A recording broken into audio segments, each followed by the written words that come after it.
Good evening. I'd like to call the meeting to order and welcome you to the regular meeting of the Milwaukee Planning Commission. Agendas and additional copies of staff reports are available on the table in the hall.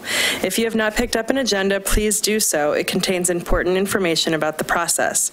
If you wish to be included in the mailing list for a decision, please add your name and contact information to the sign-up list located on the table in the hallway. If you wish to testify, please also fill out a yellow comment card. We will follow the basic format listed on the back of the agenda. It includes all the hearing procedure steps. We may vary from the process based on the specific circumstances of each hearing. Next on the agenda, minutes, which we don't have any tonight, so we will skip that and go into informational items. Are there informational items from staff? Yes, thank you, Chair Travis. I would just point out that there is a Climate Action Fair and Summit next Thursday. Starts at 5:30 p.m. It's at the Waldorf School in the gymnasium. The first hour is kind of the fair, walking around. There will be a number of different organizations tabling at the event. And then the program for the summit starts at 6:30 p.m. Refreshments, childcare, Spanish translation, all provided. Thank you. Great, thank you.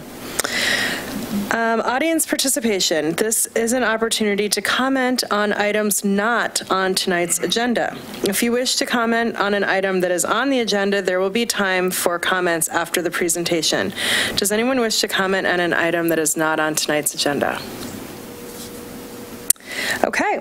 The next agenda item is a public hearing on an ADU variance on 23rd Avenue. The public hearing on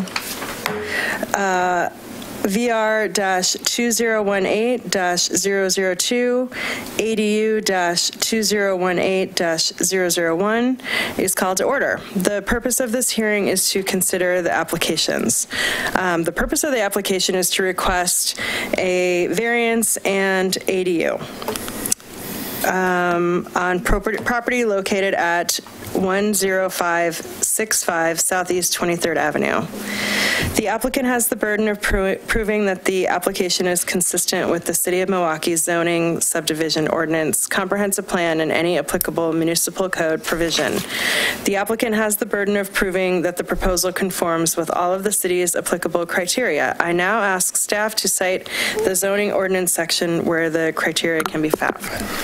Section 19.302, medium and high density residential zones. Section 19.402, natural resources. Chapter 19.600, off-street parking and loading. Chapter 19.700, public facility improvements.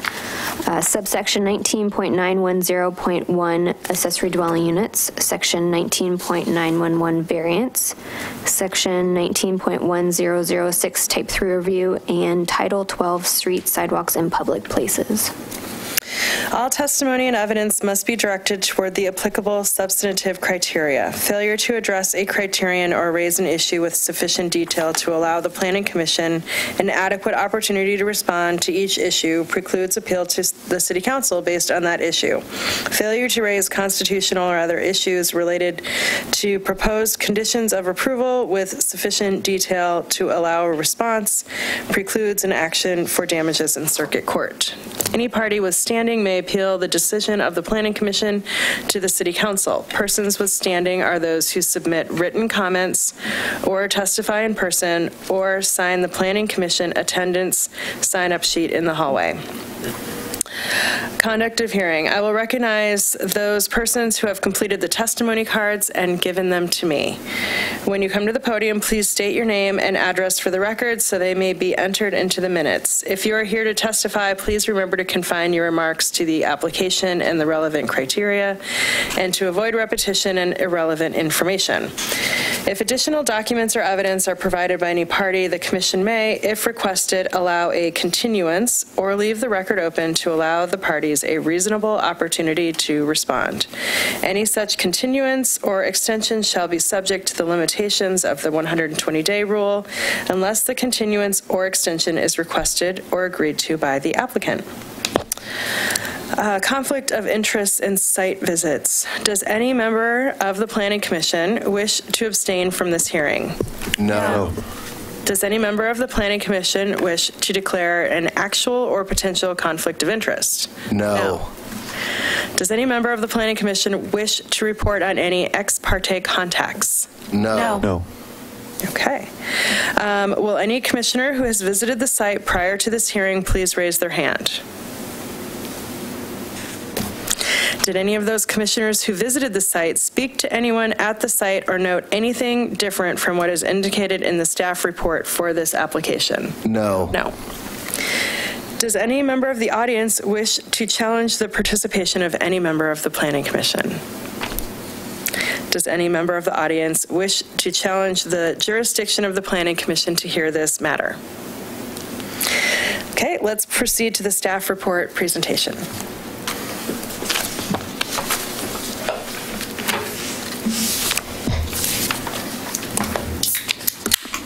All right.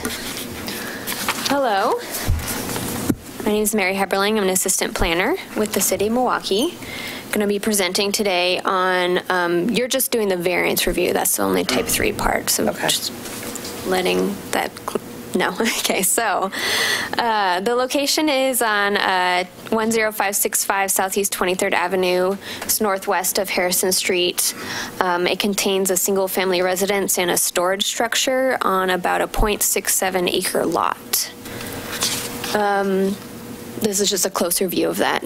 It's vegetated, has grass, bushes, trees. It is on partially part of the Scott Park Pond is on it, and it's right behind Ledding Library, as well as close to the Waldorf School, which is to the southeast, and residential areas to the north and northwest. The existing house is also on the contributing historic resources list for the comprehensive plan, so there's that to consider as well. And this is just a view from the street of the house.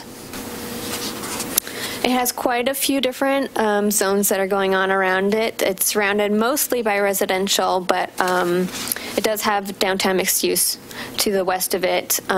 It's in R1B, which is residential and business.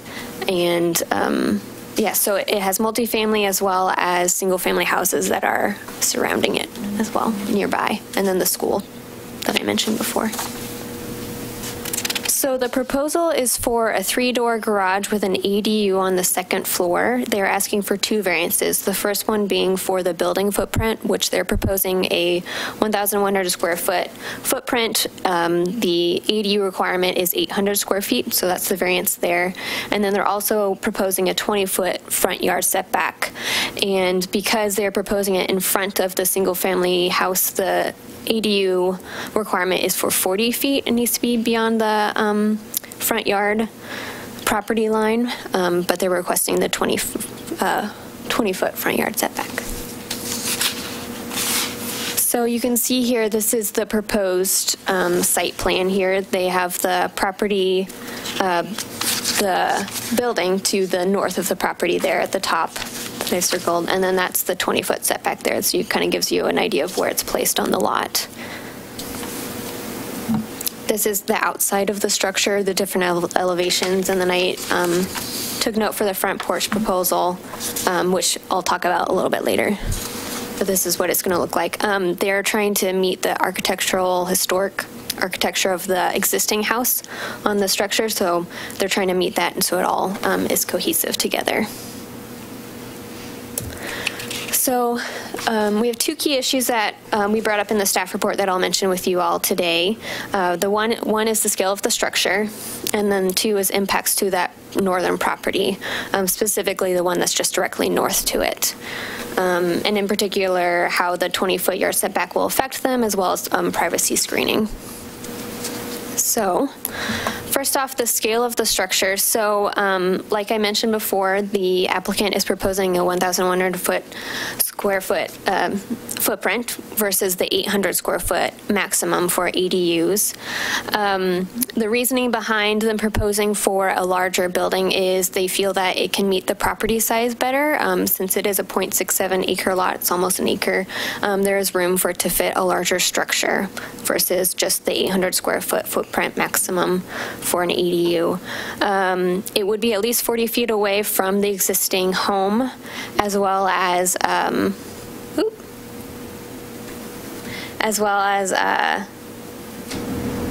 the home itself is 1,996 square feet and is on a minimum lot size for a R1B zone, minimum lot size is 5,000 square feet. So right now it is well over that at 29,000 square feet, 0.67 acres. So it's well over being able to handle multiple dwelling units if that was the case to happen. It doesn't need to meet that minimum density or any of those with an ADU, but it does have the capacity to. Okay. So a couple other things to talk about with the scale. The proposed design, like I said before, is intended to match the historic home. And the applicant has proposed to put in this front porch proposal to match more of the design of the existing home, but also to create more of a front entrance to the ADU. It was something that we talked about in our pre-application meetings with them to kind of create more of a better entrance to the ADU, to create better eyes on the street, as well as kind of just creating a more nice pedestrian element to the structure itself. So staff finds that the applicant's analysis for the scale of the structure is appropriate, and so we did also add, beyond asking for the front porch proposal, we did also add in our recommendations for conditions of approval to create a walkway either from the driveway itself or from the street to create more of an actual feel of this is the main entrance for the ADU, to kind of create more of that street element and eyes on the street that you would normally get for a single family home or something like that, which could be a similar size as what they're proposing. So the second part that I said I would mention for key issues is the impact to the northern property. So you can see here, the northern property is just directly north there. And the first one I'll talk about is the 20-foot yard setback. So the reason why the applicant has proposed 20-foot front yard setback is to actually make it better for the northern property. So if they were to meet the requirement for the 40-foot front yard setback, it would be directly right next to the existing house on the north. And so to kind of fit better within their property as well as against the northern property, they are proposing to do the 20-foot variance to kind of make it better for the northern property. They also are providing privacy screening, which is required for an ADU in general, which is going to be, let's see, evergreen shrubs along the property line to the north that will be at least 6 feet high and opaque to create more privacy. But staff also is recommending that they also meet the second privacy screening requirement, or they have options for either or, but staff is recommending in the conditions of approval to also recommend that they meet the other privacy standard, which is that any windows that face the northern property are 1/3 in the top 1/3 of the building. So we're recommending that they meet that as well to kind of create more privacy for the northern property as well as for the ADU itself. And with these recommended conditions, staff also finds that it meets their proposal for the key issues and everything like that. The northern property owner actually also did write in a comment, and they wrote in support of the ADU. In particular, they supported the variance to the front yard setback, as well as they supported the building size. So they didn't seem to have any sort of issues with that as well. Yep, but they did say that they wanted it 15 feet, right? They did want it 15 feet. That is true, but the applicant proposed 20 feet. Okay. Yeah. So, like I said, staff recommends approval of the variances for 10565 Southeast 23rd Avenue, which will result in the construction of a new 3-door garage with an ADU on the top, as well as adopt the attached findings and conditions of approval and other requirements that are listed there. And you have 4 options. You can approve, or you can approve with modified findings and conditions of approval. You can deny, or you can continue the hearing. Any questions? Hopefully I didn't go too fast. Could you flip back to the front, back, and the 2 side views? So I'm assuming that the non-garage side would be facing the north property? Correct, yes. And so when you say not in the upper third? No, it needs to be in the upper third. So the windows would have to be in the top upper third of the building. Okay, so by that drawing rendering, is that considered an upper third? It's either close, but it might not be, but it's not required for them to provide that. We're putting that in our recommendations. I understand that. So I'm just trying to, because of the height of the roof and probably where that floor level is, and I'm assuming that there's probably a bathroom or something like that that bumps up in there, or those windows are not to ground level. They're at least 4 foot high off of the floor to meet egress and safety standards. Does it make it impossible to have it in the upper third? I don't know. That'd be a good question for the applicant. Okay. Yeah. And then my next question is that if they were to split this lot and they were to put this building here, would there actually be any variances needed? Well, if they wanted it to be an ADU, there would still be variances. But they split the lot, so it's going to be its own standalone structure. It's 20 foot, right? Our rules are 20 foot setback from the curb, correct? Our typical rules are R1B, I believe it's 15 feet actually for 15 feet for a and then you wouldn't have to worry about the third of the windows or anything like that, right? And right, 5 feet on one side and it's 15 feet on the other, and 30 feet in the back, right? Yeah, as long as you meet the side yard height plane.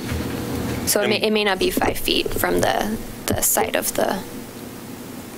it might be more. So yeah. Gotcha. They actually wouldn't be able to partition it just into 2 lots, just given the R1B zoning, the size of the lot, and our minimum density requirements. So they wouldn't just be able to do like a 2-lot partition. They'd actually have to meet minimum density for the site, which is pretty high, given 30,000 square feet at over 20 units per acre. Oh, so that's the rule in the R1B, is that if you were split it, then you have to make it multiple?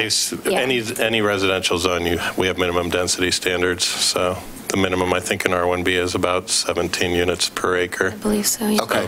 So 12 units. So because of that rule, if they wanted to add another single-family dwelling, they're kind of stuck with the ADU. Correct, yeah. They wouldn't if they had wanted to just do a second single-family home and partition it into 2, that wouldn't have been an option. Okay. So. Right. All right. Thank you. Any other questions for Mary? Thank you, Mary. Okay.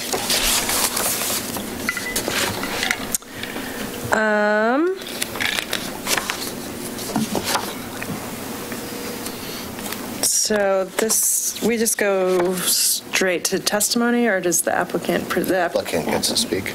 Okay. That's not in this. Okay, so let's go ahead and go to the applicant testimony or comments from the applicant and their representative.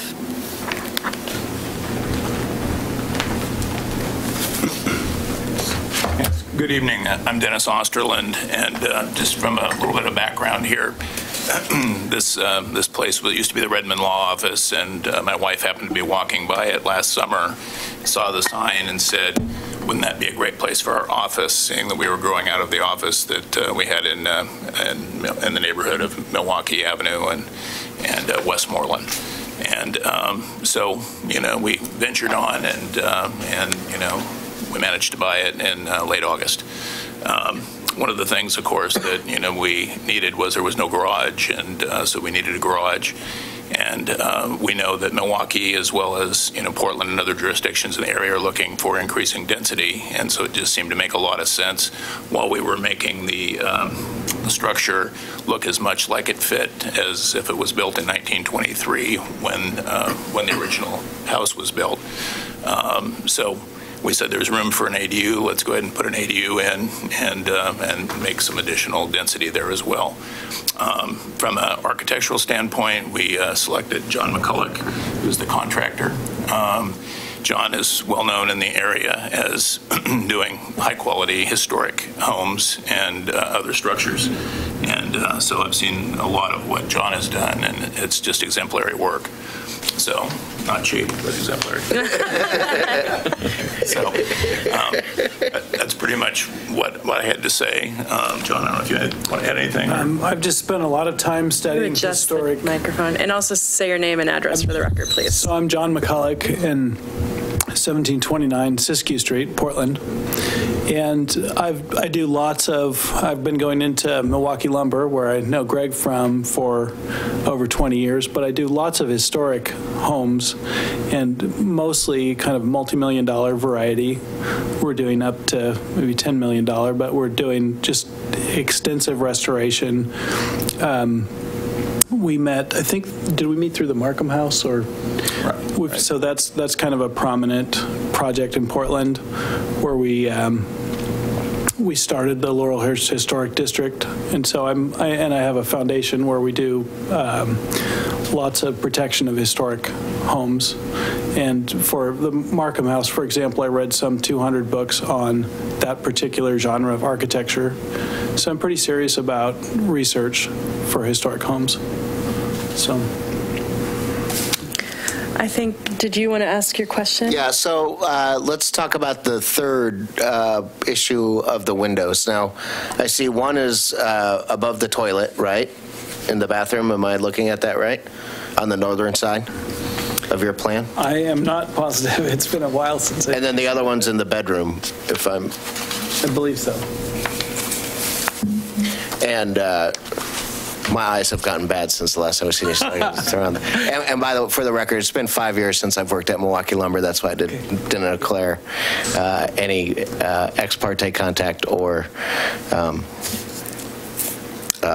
pre-conflict of interest. Thank you. And so typically your bathroom one's above the toilet. It's probably close to easily 4 feet. Is that going to be opaque? Do you know? Yeah, a mirrored glass or something like that? Yeah, typically.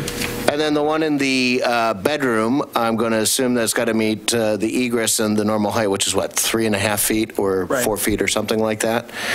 So is it actually possible to raise those windows from the base up? Not in meet egress standards. The other thing is, that height of the roof is determined by trying to match the original structure.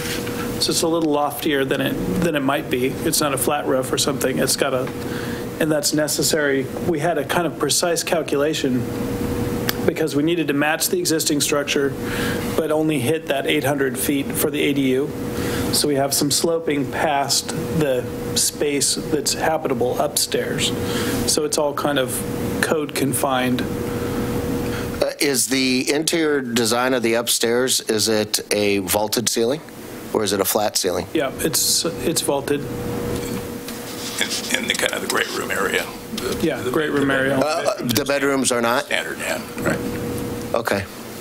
Is the attic, so then it's just on either side, it looks like? It looks like there's some attic access. Right. So just on either side, it doesn't cover the whole, doesn't Right. sound like it covers the whole ADU. Okay. Right, and again, that's so we can have a smaller habitable space upstairs. Okay. So even though we have an exception for a larger footprint, that's just downstairs. It sits upstairs, so it has to hit the 800 feet. Gotcha, okay. Do you know what the height of the walls from the floor to the ceiling is on the second story? 9 foot, 10 foot, 12 12 foot? I would guess they're probably around 9-ish, but I'm not sure because it's different in the bedroom to the great room. The great room is vaulted. I'm sorry, I'll focus on the bedroom.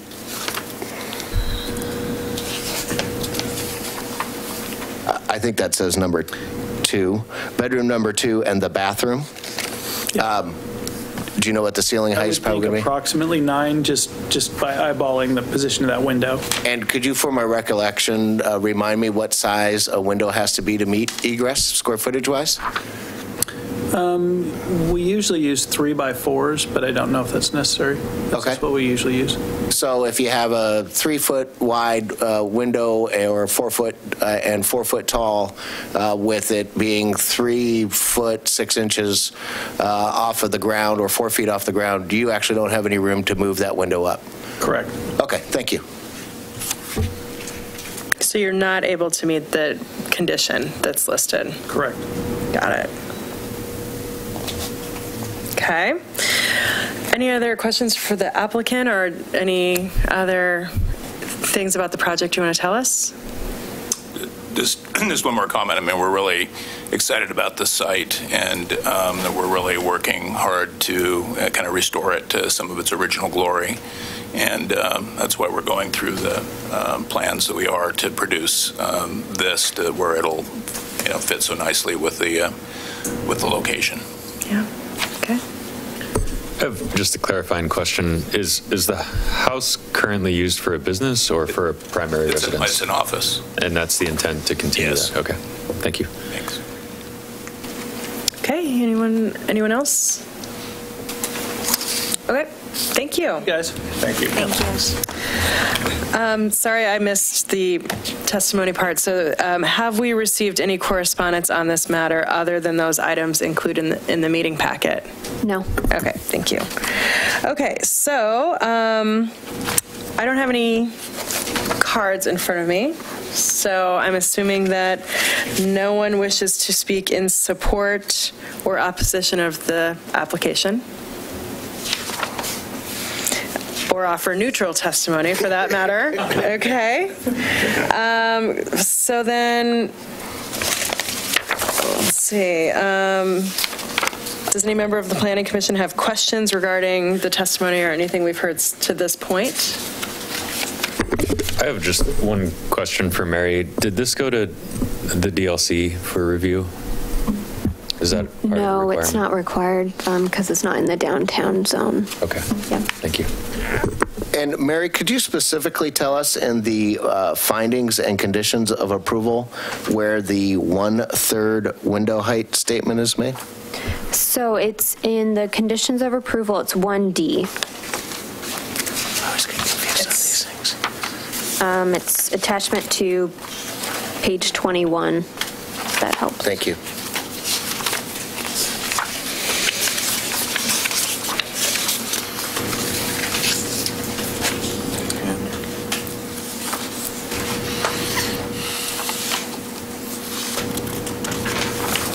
Okay. All right. So the public testimony portion of this hearing on file VR-2018-002 is now closed. No further testimony can be taken.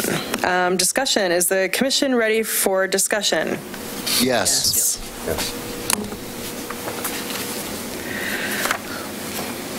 I'll lead it off if you would like me to. Due to the fact of the north side of that window, the windows having to meet egress and the height of the building, knowing that one window is probably either going to be opaque or blinded because it is in the bathroom, which is typical. That I would say that we remove condition 1D from the approval process, and the rest of the project I think is beautiful, and Mr. McCulloch does absolutely wonderful work, and he's got a wonderful dog, so he's a good guy to do. That's not in the code. Yeah, I know. not in the code we're visiting. But yeah, I think it's sensitive to the building that is next to it. I think that shows a class by the applicant to make a match like that. And so I don't have a problem with the height of the building, nor I don't have a problem with the square footage. Even though that if you were to split off the lot, you'd have to have so much density in there. If it was just a normal R7 or an R5 that didn't have that density requirement, it would actually meet all the criteria. So with the setbacks from front, back, and sides. Yeah. Any other discussion? I'll say that I agree with Commissioner Hemer that it is sensitive to the northern neighbor and contextually sensitive for the site. I'd definitely like to see more housing, everywhere that it's allowed, basically. But historic resources are limited in quantity, and we need to find creative solutions for protecting those. And I think that this does that. Mm-hmm. So I'm with the modification that was proposed. I'm in favor of this. Yeah. I'm in agreement. Well said to both of you. I agree. Okay. Agreed. All right. Well, I'll entertain a motion. I would like to make a motion to approve applications VR 2018-002, ADU 2018-001, and adopt the recommended findings and conditions of approval found in attachment 1 and 2, deleting 1D. All windows on the northern wall shall be placed in the upper third of the distance between the floor and ceiling. Second. All those in favor? Aye. Opposed? Okay. Approved. If anyone wishes to appeal this decision to City Council, you must make application stating the grounds for your appeal within 15 days of the mailing of the notice of decision. Please see planning staff for details. Thank you. Thank you, Commissioners. Thank you.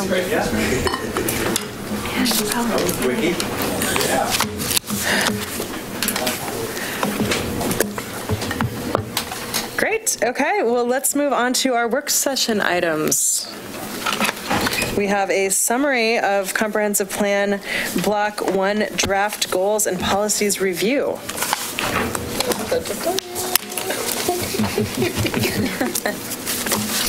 think it's already loaded on there.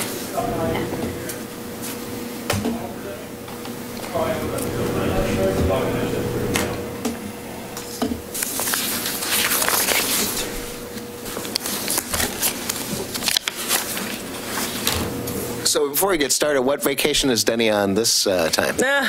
This would be a vacation to visit his mother. He's a good son. Oh, good for him. Good for him. So he's Any flying. chance you get, don't you? I didn't know if he was playing in the non-electric cabin or if he was in New Orleans throwing some beads at some planning or other planners or not. We did have an over-under in the office as to how long it would take you to bring that up. Yeah. You were under the 7 seconds. All right. Did you win? Yeah, did you win? I took the under. All right, good job. So split thank that you. later. I'm Chair Travis, Commissioners. I'm David Levitan, Senior Planner. We are here tonight to give an update on our work on developing updated goals and policies for the comprehensive plan. In the interest of time, I'm going to be implementing City Manager Ann Ober's new 10-slide rule for PowerPoint presentations, so we'll try to get you guys out of here as quickly as possible. But anyways, just as a little bit of background, since we haven't been here for about 3 months, we basically have broken the comprehensive plan update into 3 main blocks of work. The first block tackles 4 topic areas: public involvement, urban growth management, economic development, and history, arts, and culture. The thought process is that we'll be going through a variety of different processes to be establishing these goals and policies within each block. At the end of each block, we'll be asking the City Council to be essentially pinning down those goals and policies by resolution as opposed to ordinance, so that at the end of the process, we will have a 4th and final stage, a synthesis stage, where we'll be kind of filtering all these things through the quadruple bottom line of sustainability, where we'll be reviewing them for redundancy, kind of figuring out where policies go best if there's any sort of redundancy among chapters. And then all of them would be adopted by ordinance when we completely redo the comp plan. So to give you a little bit of an idea as far as what we've been working on in the last 3 months since we came here for our last work session, we've had 2 meetings with the Comprehensive Plan Advisory Committee, which includes Planning Commission Chair Travis as the Planning Commission liaison.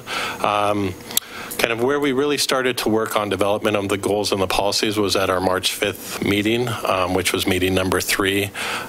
We kind of broke out into 4 small groups and had each small group kind of work on really developing some of the draft framework for the policies and some of the questions that we then asked at the town hall, which happened on April 4th.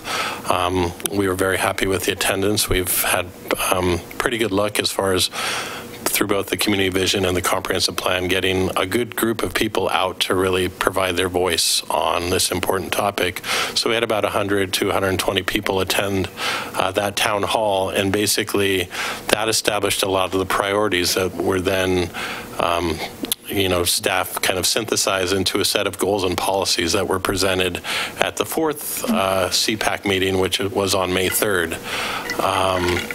I'll tell you at that meeting that the CPAC definitely wasn't shy about giving their opinions as far as what they thought and some of the feedback that they had, and so that was really very helpful. It's a great group to work with. They've been, represent a whole lot of different perspectives and backgrounds as far as their areas of work and expertise.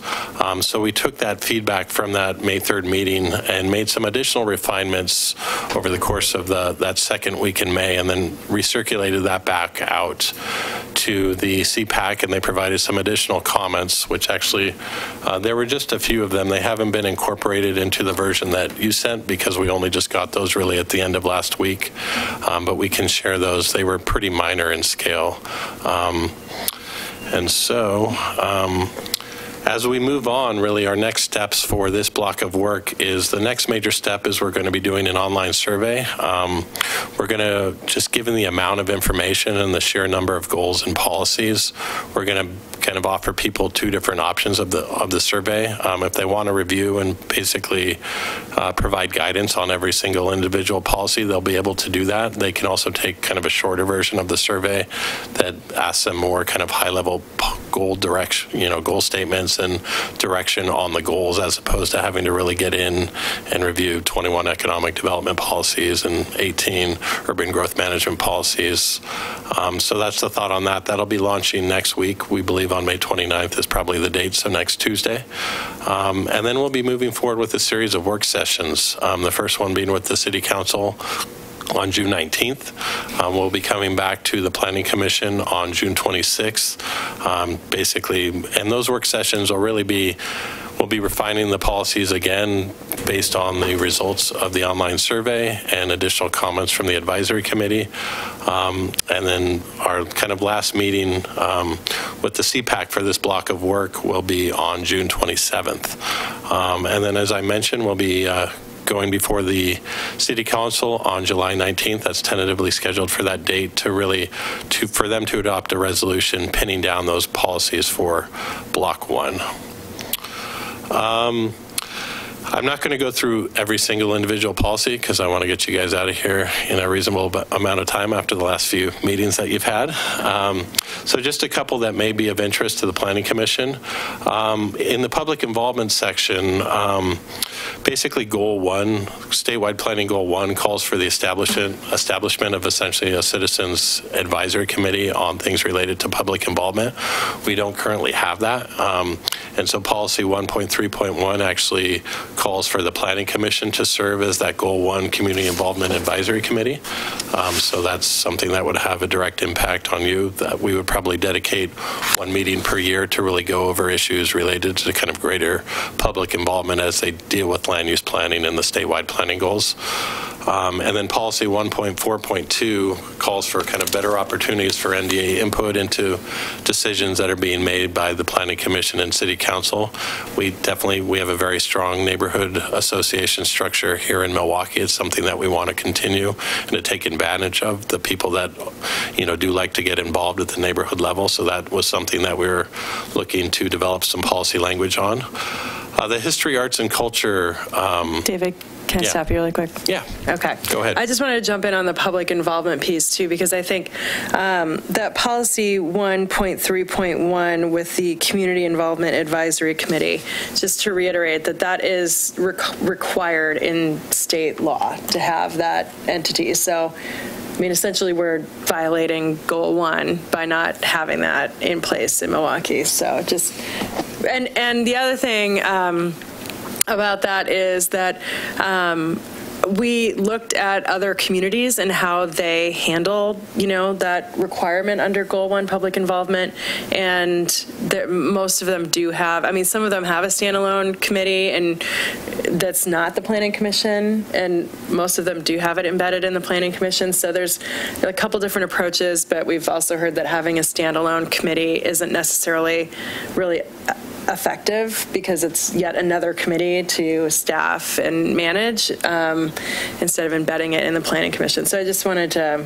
provide a little bit more context around that requirement and as long as we're on that, because I have in my notes is that I was trying to get a definition, and I think David maybe touched on that. Mm-hmm. But what would we do at that meeting? Yeah, so essentially, when we're in, essentially de facto periodic review, we don't really need to cover the comprehensive plan component of it. It's essentially evaluating how the public is involved in the land use kind of process and decision making. We'd be evaluating probably the number of, public comments that we received during the year, the number of meetings that we had, the types of outreach that we did. The thought process is that you would be the advisory committee that would provide guidance, and basically kind of advise on, how are we doing and what can we do better? And, the main part of it is meeting that requirement within statewide planning Goal 1. Is it only land use, or can it be for trees, or can it be for, because we have a policy about public property has to be notified. It doesn't have to just be, I think it could be expanded to cover other things within the municipal code. Additional things outside of Title 19, but that's something that we could, look to provide some additional clarity. I don't want to keep it in, I don't want it to make it a police thing or an NDA regulation thing. Within the land code or within the land use code that I think it's covers things in the land generally use. Related to kind of growth and development, transportation related issues. So, things like trees, when it deals with the built or physical environment would seem to fall under that. Okay. Thank you. So the history, arts, and culture section. Are we pausing to discuss this, or are we going to move on and have discussion later? On the whole thing? I was thinking we kind of stopped and discussed that, and I have something to say about that. Public involvement? Yeah, I think let's do it one at a time. One at a time. Okay. So, I thought about this, and at the county, they have the Citizen Involvement Committee, which is a standalone body that focuses on all manner of citizen involvement, and it's people who are really dedicated to that that function for government. And as opposed to us, we're focused on the land use element, and planning and, land use reviews. We're not necessarily specializing in community outreach and community engagement and, community involvement. And I think having a dedicated committee would be a really smart thing. And it wouldn't necessarily just be focused on Goal 1, state land use Goal 1. It would be focused on all manner of community engagement with the city, and so and I think that would be interesting enough for some a group of volunteers who are really passionate about community engagement and outreach to participate in that. And I think that would be a really it'd be a really smart thing for the city. So it would cover review of how events went. how the reach out of events, like the city had Dogwood Day here on Monday. I mean, they could review how the outreach went on that and how the Instagram photo of the Dogwood pictures. I mean, I'm just trying to get right. And yeah. So something beyond just the land, but all reach out. All manner of community engagement with the city. The policies also, there's multiple other policies in this public involvement section here in the comp plan that are very overarching for the entire city. It's not just land use. So it kind of gives you a little bit of a roadmap of things that you might want to consider. We'll have a whole section on inclusion and equity that's not in there currently. So that's another thing that you can have a roadmap for looking a lens at for how you're meeting community engagement. So, for example, policy 1.3.3, evaluate the success of community involvement activities regularly and make results available to the community. And so for each of these, you know, there would be like a kind of a work plan, right, that would outline how we would meet, or how the SEAC would meet that objective. The what? the CIAC. The Community Involvement Advisory Committee. SEAC, I gotcha. Okay, but so Commissioner Edge is suggesting that the Planning Commission, so you would suggest that it would be a separate standalone committee that's like in a different part of the city, not in the planning department necessarily, but correct. Like, that would cover all communication and review. Absolutely, yeah. And they could engage us, you know, and say, you know, and provide us a report with, you know, like you were saying, how we, you know, annually would find out how many public comments we received, what, you know, what the neighborhood associations are saying about, you know, the interacting with the planning commission or the land use process or, you know, whatever. I mean, we could still get a report from that to find out, you know, how that's going and consider ways that we could improve. In fact, they could even perhaps suggest ways that we could, you know, improve. But it would be people, volunteers, who are really dedicated to the task of communications with the public. Yeah, and they could have discussions on better outreach with the pilot, and also, I mean, I see a huge amount of benefits that could fall into a larger group. So it goes sort of above the call of duty for the Title 19 call, yeah, Goal 1. I mean, so then, I mean, I guess the question is there staffing capacity to handle that type of committee? And, you know, I mean, there's budget required in doing. Well, if it's written into the comp plan, there has to be. Well, and that's, I think, the issue. We would need to have a larger discussion, especially with the city manager's office. Right.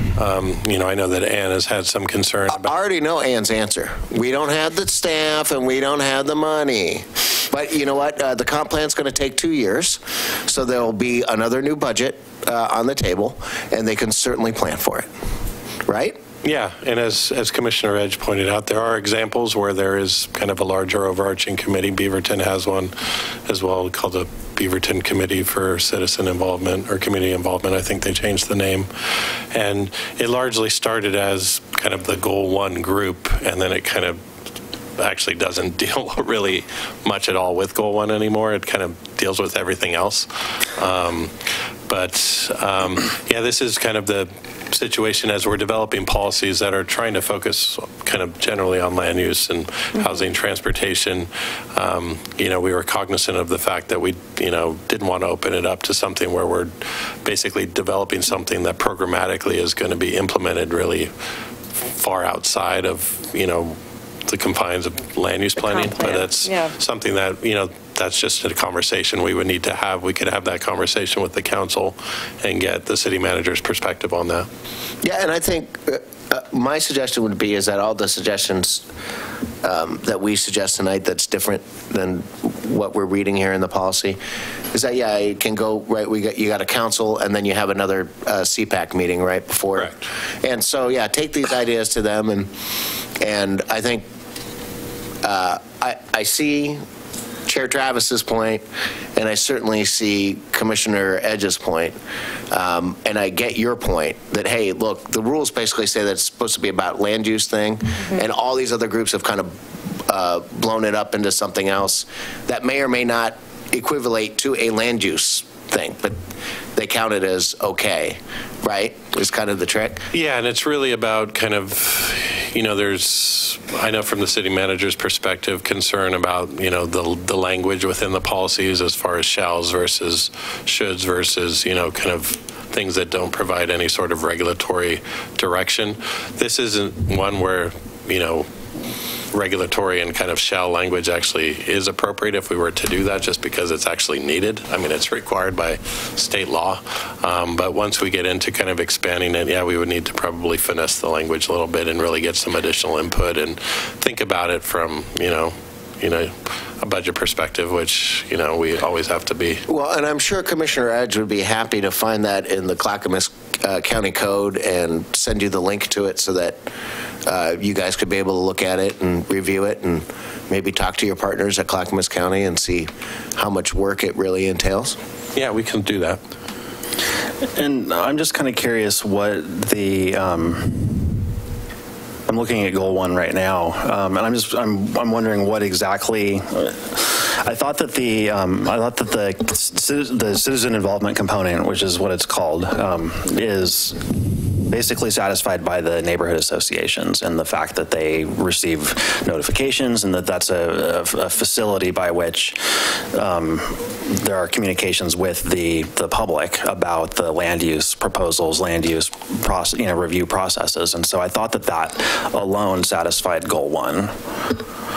Yeah, I can look into that a little bit more. My understanding has always been that there needs to be this advisory committee, and I think it may actually have been written into OAR as opposed to straight into the statewide planning goals. So I would need to check back in on that, and we can provide you with feedback on that.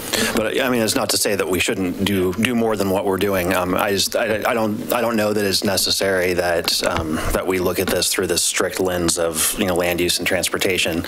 All those things are very interesting to me personally. It's the citizen involvement thing is on its own is people really get into that, and some people really are passionate about community outreach and different ways and methodologies of engaging the public. And so I'd really like to see, us be able to leverage the community of people that here that feel really passionate about that kind of public engagement and really use that to benefit the city across the board, as opposed to, just looking at this from a land use and transportation. Yeah, and regardless of the group, whether it was the Planning Commission or a new committee, the task would largely be the same. We would have to dedicate one or several meetings per year or even if we don't have to do several meetings per year, we would want to, if we're really wanting to evaluate this for the purpose of improving community involvement and public engagement, we would want to have a group that has the bandwidth to do this, a couple times per year. So. Thank you. Yeah, thank you. Good discussion. So okay. Are we just sticking on public involvement? Because I have a question on public involvement. Yeah, let's go through so policy 1.15, is there a reason why and that says improve outreach and create specialized assistance to property owners, tenants, and employees in the Milwaukee business, industrial, and McLaughlin industrial areas? Why doesn't it just say in the commercial and industrial areas inside Milwaukee? And we did. That's one of the few policies that's actually changed. So that was called out by some CPAC members as far as why were we getting to that level of specificity. Okay, all right. So we've changed that one. So that's one of the few that's actually been changed. And I wasn't at the meeting last time, so I did not hear that one to stress it. So. Yeah, and that was actually came out of the additional round of comments by email last week where somebody provided that. And, as staff, we said, oh, yeah, that definitely makes sense. So it didn't really make sense to just call out a couple of industrial areas where their names, may change. So, referring to it as McLaughlin or as, Milwaukee business industrial, that's, not even what everyone really refers to those areas as. They call them 224 or, 99 or North Milwaukee. So. Well, and even it should encompass, 42nd and King. It should encompass Linwood and King. Yeah. It should encompass the north side of Ardenwald. In that little complex. That's why I just say, simply commercial and industrial areas. Yep. So that brings up an interesting point to me. When you start getting into, the King Road and, 42nd, commercial district, is that a boundary for neighborhood associations? Are those major roads boundaries for? I'm not looking at the map right now. That corner is a boundary between, King Road is a division between Linwood and Llewellyn.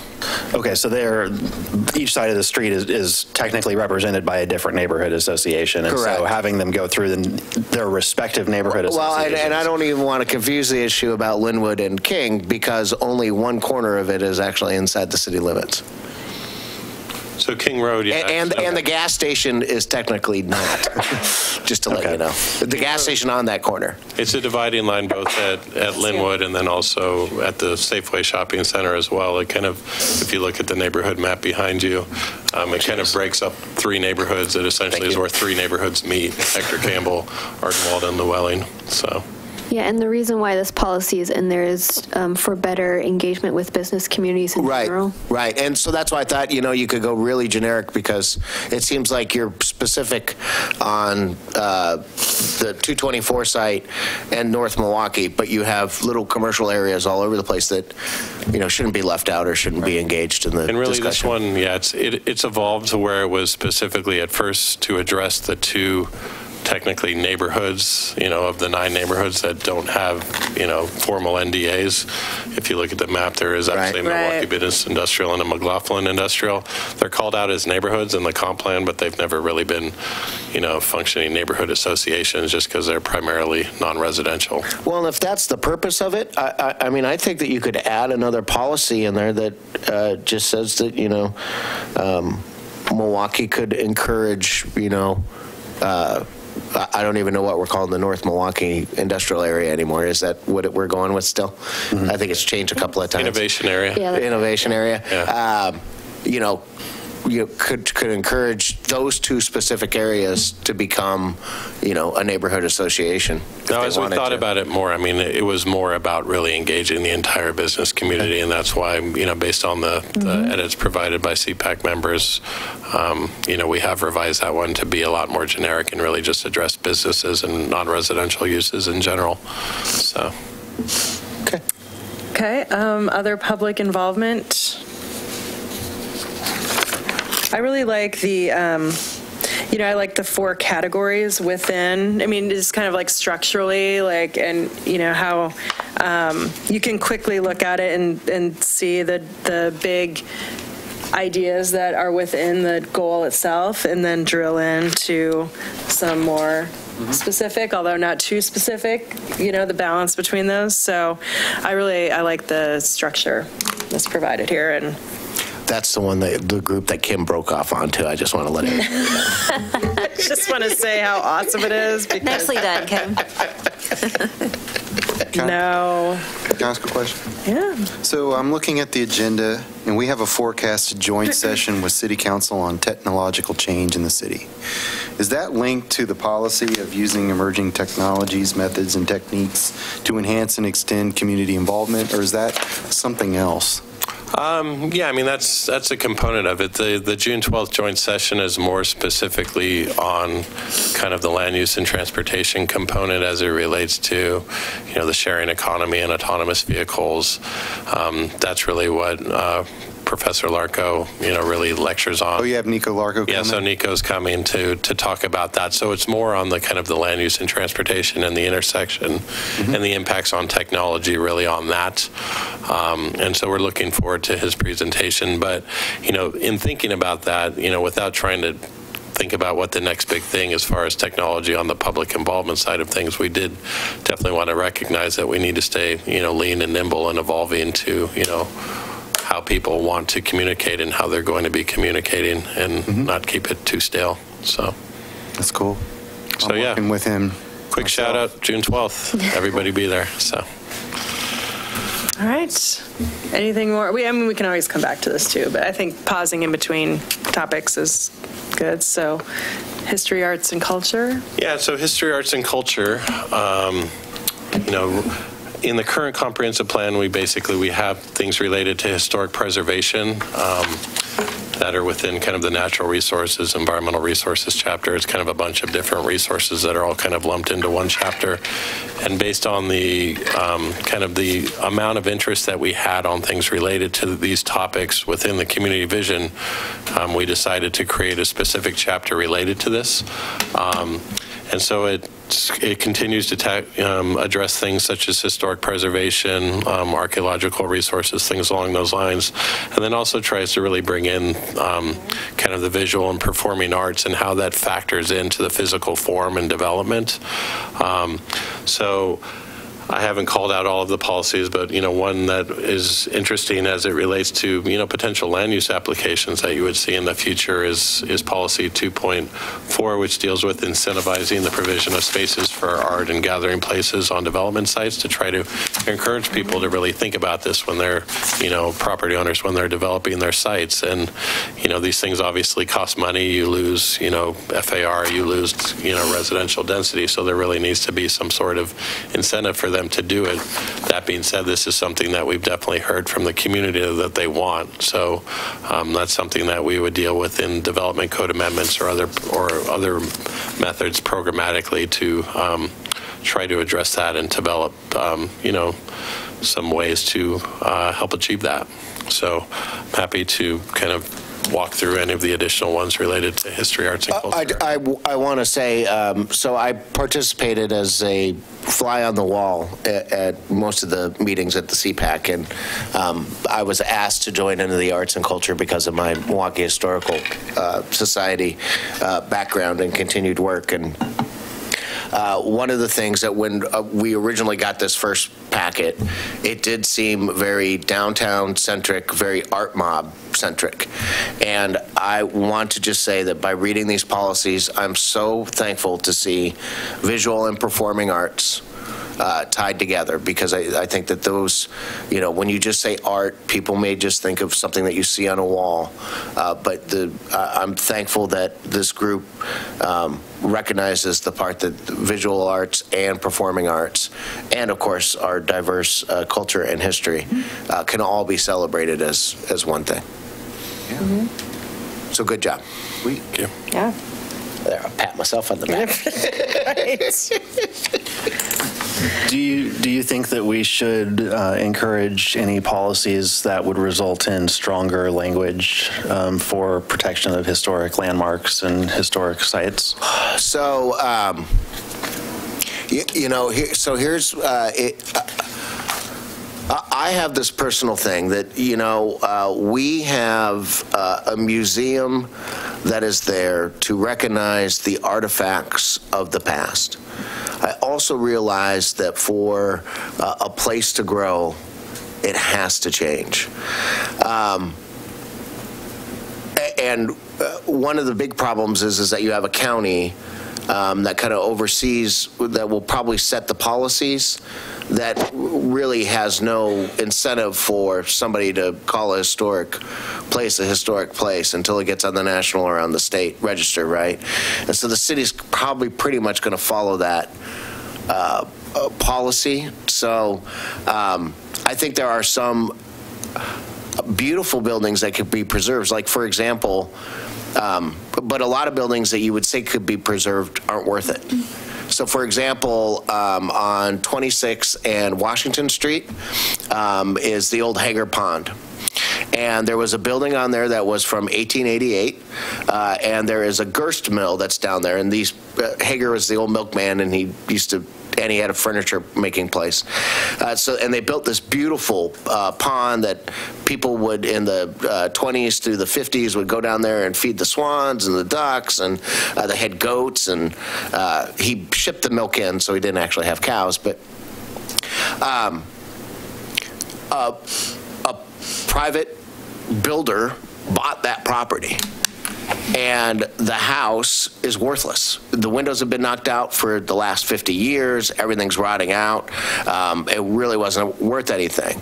Then he got down into that grist mill, and he says, this is really cool. I can make this thing work again. right? And so he's been working with the Historical Society, and we've been encouraging him without any real dollars by showing him pictures of what it was and so on and so forth, so he's preserving itself. I think that if we have a culture of wanting to protect things and being able to celebrate them, and to be able to provide at least the knowledge and a little bit of funding to hold these on is a much better idea than to stricting up the rules of what is historic and what isn't. Does that? It should be on a volunteer basis, but it should be highly encouraged.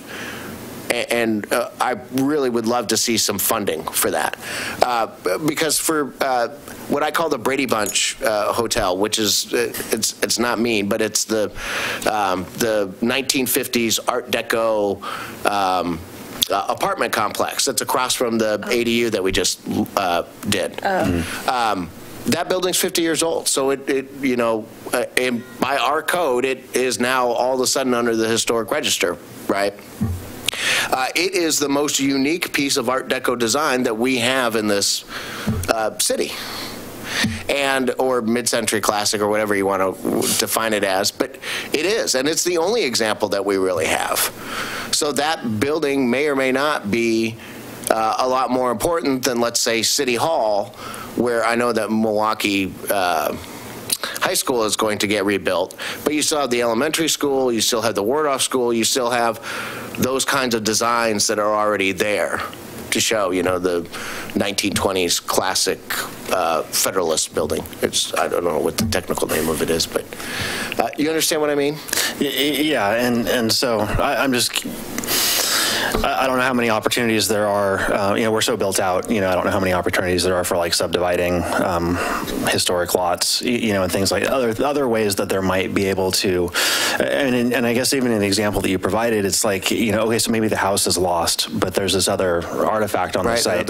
So what could the code do to really encourage the preservation of the artifacts that it makes sense to preserve while giving an incentive? Basically, you're giving the incentive to preserve something, and the code bends to accommodate that by, usually it's allowing more density. Right. And I think that when we look at these goals, that if you scratch out the art stuff out of the surface of this, I think there's actually a real attempt here to encourage people to be a little bit more historically minded. And from my perspective, too, saving a historic home is the best environmental thing that you can do as well. It's just, you're preserving resources that you don't have to reuse again. And so there could be a component with that, maybe in the environment section, or maybe in the, I don't know how the climate action plan has been going, but it's kicking off next week or something like that, pretty soon.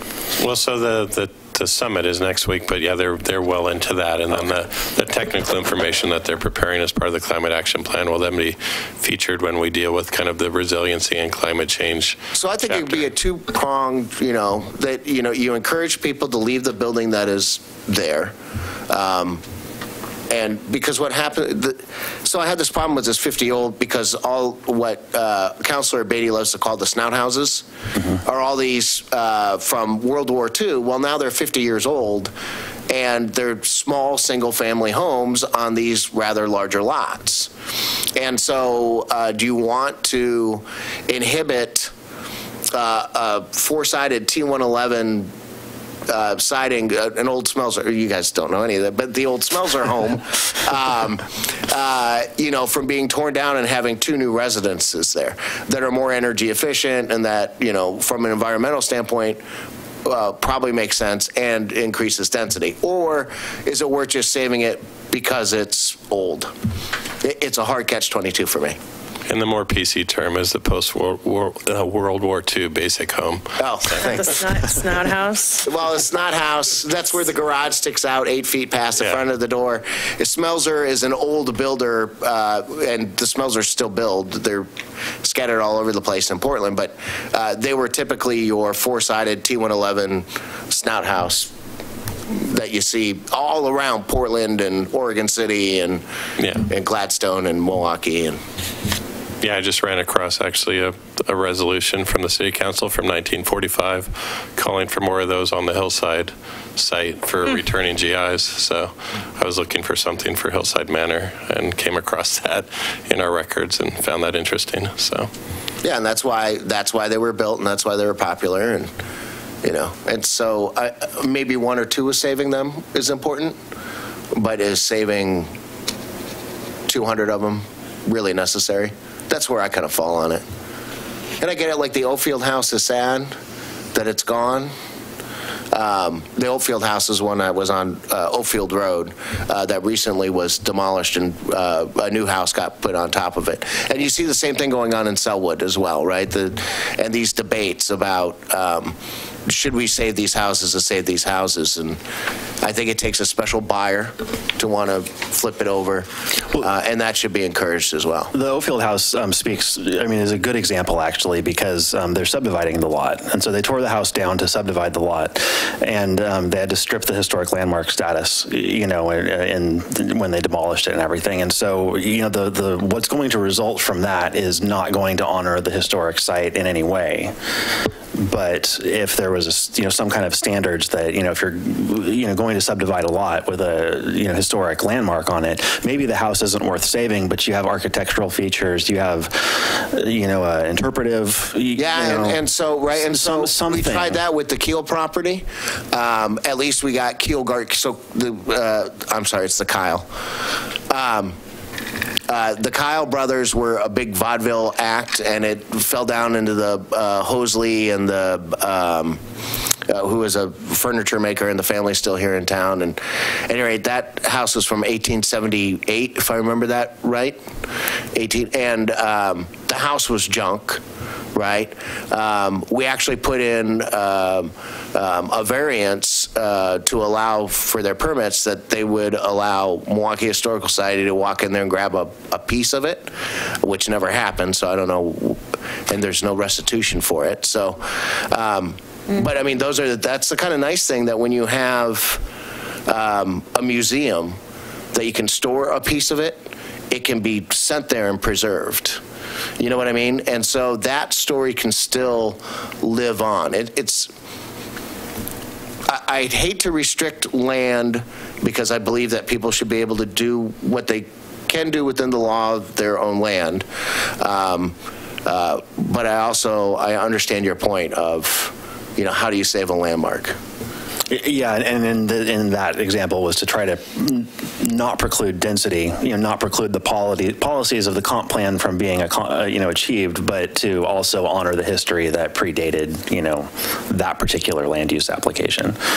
Are we far enough in the weeds for you? I was going to say, if you want to comment more, you can submit comments on the online survey that will be posted on May 29th. Did you say? 29th. But I think that's also another excellent question to ask council, and to ask this group again, and maybe ask CPAC, is it worth tightening up our historic preservation standards?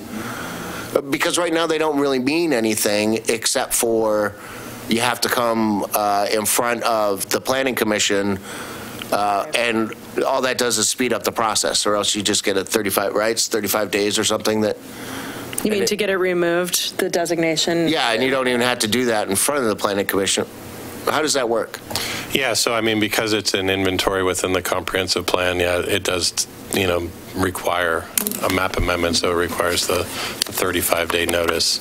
And so there's a slightly different process if you're planning on demolishing as opposed to just removing.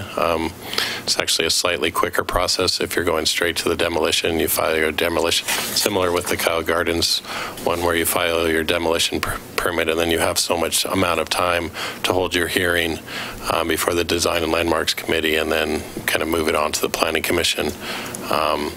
So yeah, it's, procedurally there's hoops to jump through, and I guess, the question that you're asking is, are we wanting to tighten that up, essentially for a specific And what purpose. happens is that, like, the Oakfield house is a great case, because all of a sudden, boom, it lands in front of somebody's desk, and the notice goes out, and you got 35 days. Well, if you could get a group of preservationists who wanted to buy it or to move it, I mean, you got to find a lot of land to put it on, right? You got to cover the cost.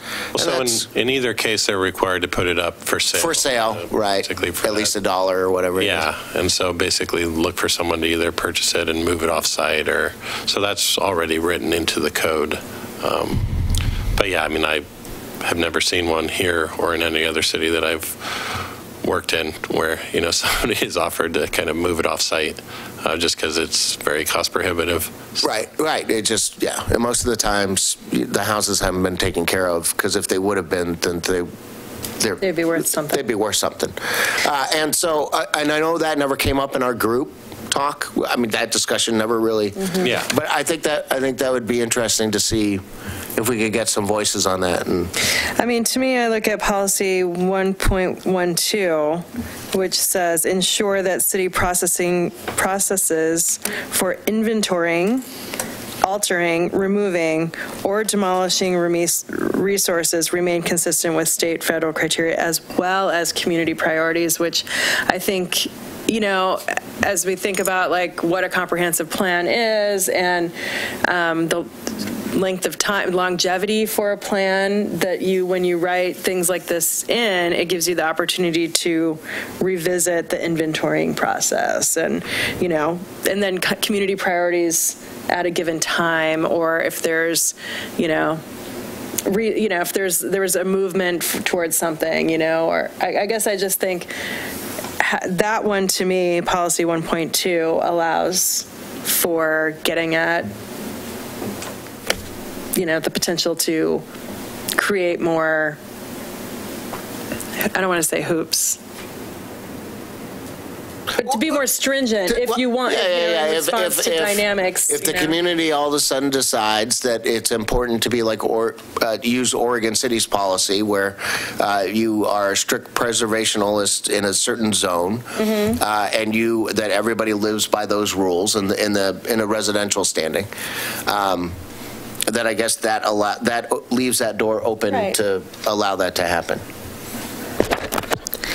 So, yeah, I just wanted to spark the discussion so that we could, thank you for letting me spark the discussion, because I think that this is important and an important consideration right now. And, if we want to recommend or make suggestions to tighten up, that policy, community priorities is pretty loose. I think what really needs to happen is that, so our last inventory was in 1994, right? Or 84?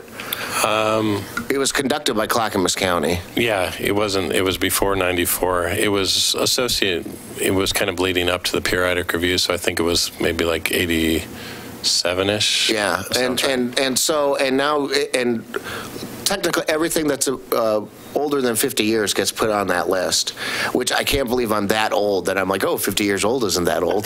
But, maybe the standards have changed, or maybe we need to look at, maybe we want to preserve certain styles. Right? One style here, and pick one of the best ones and maybe put a little bit more stringent or encourage that person more to be on the National Register or on the state register, where it's harder just to go in and buy it and tear it down. So again, policy 1.12. The process of inventorying, is that a word? Inventorying, it sounds weird. Yeah, I'm willing to work on the side with you on that, and maybe coming up with an idea and I'd like that. Seeing if we can't present it and cement it in a solid piece. Cool. Thank you. Great. We just created a subcommittee. Well, there you go. We love subcommittees. So, urban growth management is the next section. And I actually didn't think that any of these were really that interesting. I just put one up there just so Denny wouldn't feel too bad about it.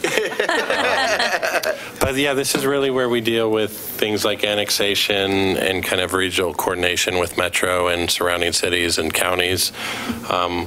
This is the one section that probably has changed the least, as far as a lot of this is already within the comp plan, within policies, within the comprehensive plan. And so, we currently, we have pretty much a hands-off annexation, approach right now, and the current comp plan definitely calls, especially for island annexations, to pursue those, and then to really pursue annexation within our urban growth management area. We had, a number of discussions within the CPAC, and we've had it with the council and with others, and there definitely, I think is a push to have a slightly more aggressive approach to annexation. There are others. Unfortunately, we don't have a whole lot of say because almost our entire urban growth management area is provided by all urban services. So there's not a whole lot of things that we can do to basically require that. But the thought was to have language that really still continues to encourage that that people envision us growing out to our area. Basically, if we were to grow into the entire urban growth management area, it would essentially double the size of the city. It goes all the way out to 205 and comes down towards Clackamas Town Center. So that's a pretty big area when you get east of Linwood. And so, there have been some slight refinements to the policies within that goal 14.4, but nothing really major. So, I'd welcome any comments on that section. I have one, and really it dawned on me when Mary was doing her, I go to a lot of NDAs, when Mary was doing her presentation at the Lake Road NDA, where in the middle of their neighborhood is a whited out area. Now that doesn't mean that nothing exists there. It just means that they don't feel that they're, and I'm not picking on you, Commissioner Edge, but he lives out there in Oak Grove, Oak Lodge, Milwaukee, whatever 1/3 of the population feels that they are, right? You understand what I mean by that? So there are still people that live in Oak Lodge or Oak Grove, I always call it Oak Lodge, but Oak Grove, that feel like they're still Milwaukeeans because they're older and they've always, the mailbox has always said Milwaukee. There's still Oak Lodgians that believe that they're Oak Grovians and Jennings Lodgians combined. And then there's the Oak Grovians that know we want to be our own city.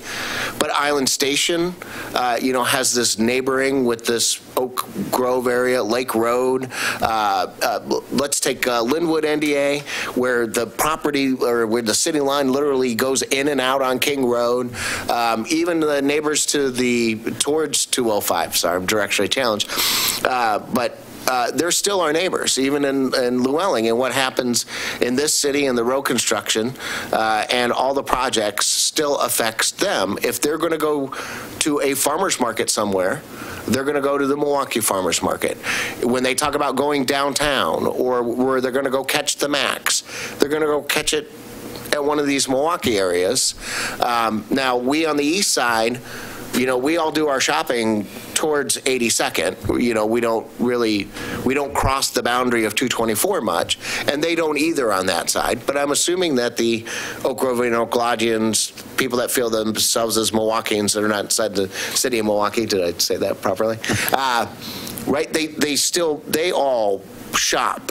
They probably all go down McLaughlin. So they're all neighbors that are tied together. And my point is that if you want people to encourage to be part of the city and you don't want to just go in there with bayonets and saying it's our land now, why don't you invite them in? And this is the easiest way, is through the NDAs. We saw it with the Rusk Road development. Here was a group of Lake Roadians and Oak Grovians sitting here together, fighting for a common cause, and the poor Oak Grovians didn't really get a say or a public notice or didn't really get involved because they're 10 feet away from the city line.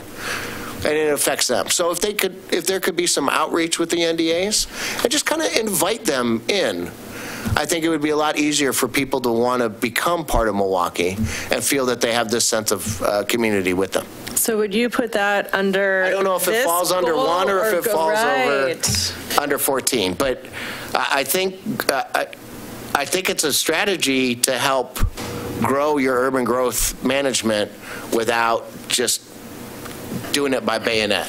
Yeah, and when we don't really have the hammer, just because they already are completely served by urban services, really the focus needs to be on the sense of community, the types of additional, kind of the culture of the community. That really is kind of the primary thing that we have to offer, the association with Milwaukee already, the Leding Library, kind of all of these things. And that's really, I think if we were to have, a slightly more aggressive and kind of outreaching annexation program, it really would need to start there because, we don't have a whole lot of options just as far as being like, oh, we're going to annex a whole bunch of Jennings Lodge. It's like, well, no, you can kind of go through, if there are islands that exist, yeah, we can go through that, and there's still a 3-year period that gets phased in.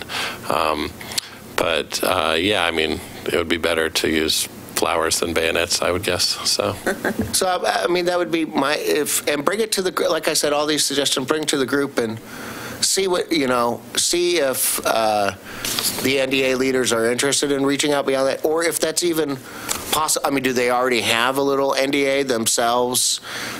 Like Oak Grove has a community council, since they're not a city, but they have a community council. Are those broken up into little NDAs? So that is the NDA. That is the NDA. So they have CPOs. Big, huge, wide area. Not everyone CPOs, right? Not everyone is acknowledged by Clackamas County. There are certain ones I know in this kind of the more southeastern part. I can't remember if Jennings Lodge is officially acknowledged right now. Jennings Lodge is, the Clackamas CPO right now is dormant.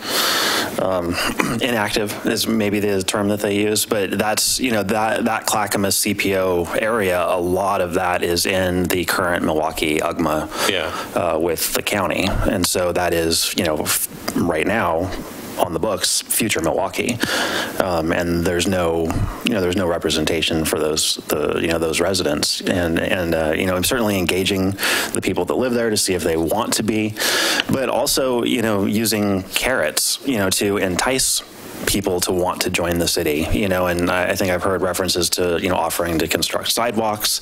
Right.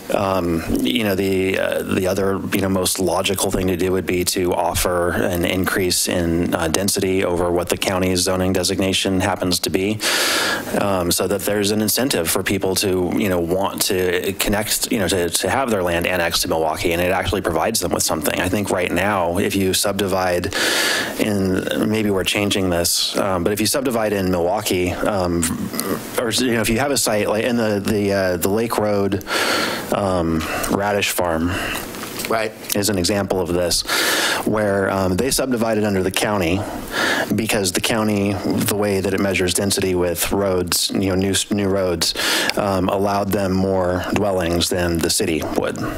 And that needs to be rectified. Mm-hmm. And they allowed them to create flag lots and some additional things that we don't. Right, and so that shouldn't happen. Where there's a lot that's adjacent to the city limit, that it actually makes better economic sense for the owner to develop under the county rules than under the city rules. The city should offer more density than the county should. So is there a policy that might submit? I think that is a really great suggestion. I just wonder if there's something in this. Oh, well, and that's coming in later, right? Isn't density another one of those? But there is, so the annexation policies. The urban growth management agreement with Clackamas County, would. Right, so maybe under that policy get specific, but I think that seems worthy of discussion. More density than the county. Yeah, or at least match it. Right. Right, because now you guys are in negotiations with those people to try to convince them to come into the city of Milwaukee once they build, right? I mean, it's not just a done deal, is it? Correct, yeah, there needs to be essentially an IGA, like an agreement, so. Right, and so, yeah, I like, that's a good idea that.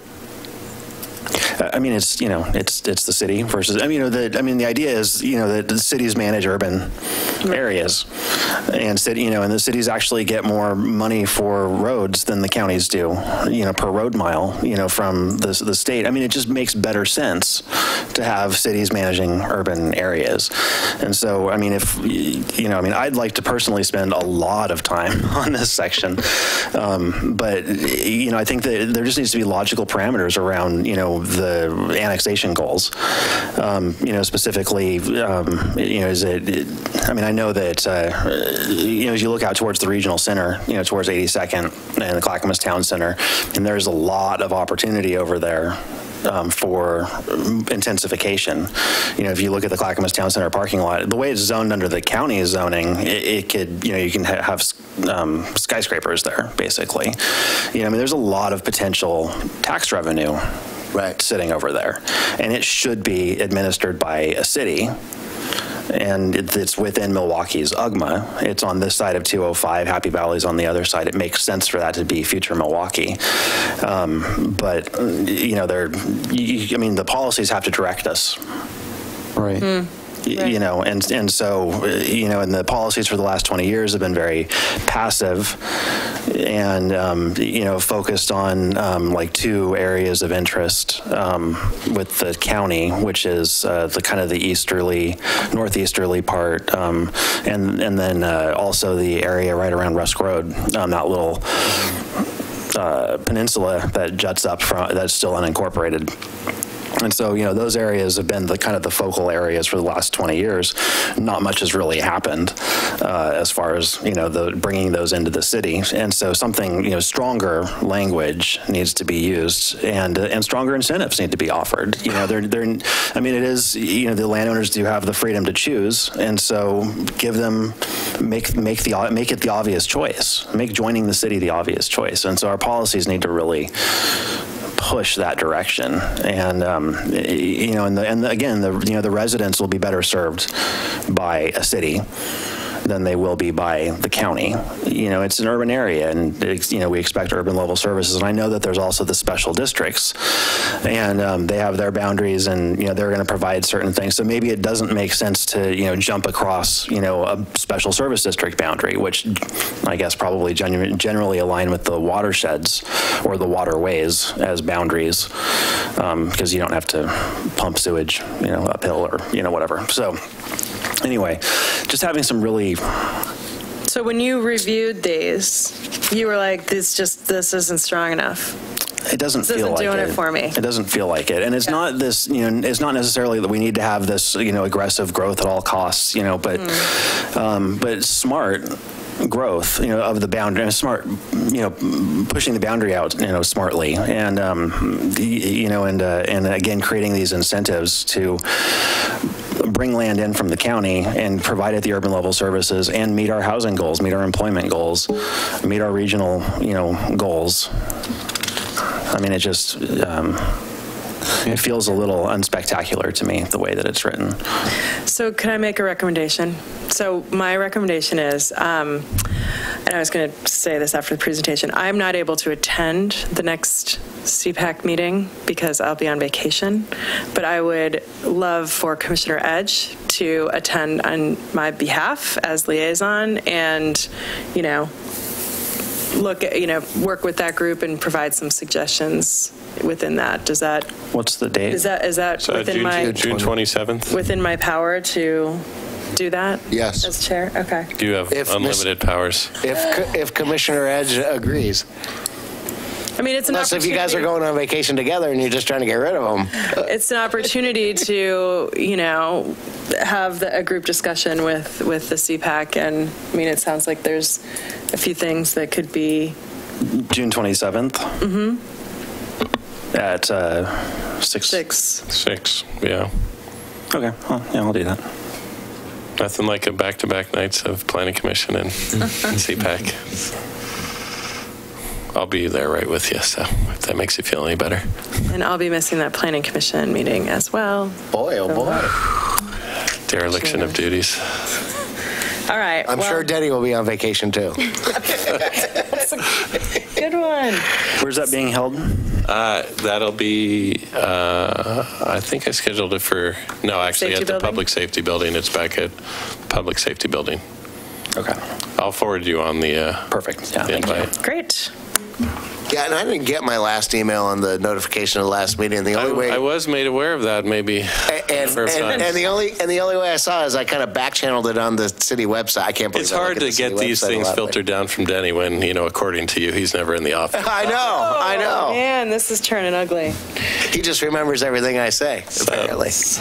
No, he did let me know, so I apologize for that. I don't know if maybe I missed it, but normally you send out. No, I do, and usually I send it to the CPAC and then forward it on. So. Okay. Are we good moving on from the whatever goal that is, 14, goal 14? All right, and then the final section is economic development, and I actually worked on these, so we don't really need to touch on anything. So, but yeah, this was. Just a couple of the interesting ones that I pointed out here, and kind of to Commissioner Argo's point before, as far as kind of emerging technologies. This is, really where I think a lot of what Nico Larco will be talking about is thinking about on a 20, when you're thinking about a 20-year horizon and you're establishing policy language, you obviously aren't going to get into specifics about what you expect to happen, but to really be recognizing that things are going to be changing. They're going to be impacting transportation systems. They're going to be impacting, if you need less parking, that's going to free up land for additional housing. I know that Commissioner Edge back in February had provided some great comments to us that we incorporated into earlier drafts of the policies and that have worked their way forward. Just to really be thinking about that and how it's going to impact the greater built environment. So that's policy 10.1.2. And then, kind of dovetailing with a lot of what we heard through the kind of the arts and culture section related to artist spaces and other areas. I think people look at spaces along Johnson Creek Boulevard where you have these very parcelized, sites, and they're really small and they're older buildings, and they may not be able to function as like, kind of your standard typical industrial uses, that they need bigger sites and larger, higher ceilings and things like that. What are ways that we can maintain our kind of industrial areas while also accommodating some of these uses that people are calling for that would seem to fit within these kind of larger open spaces?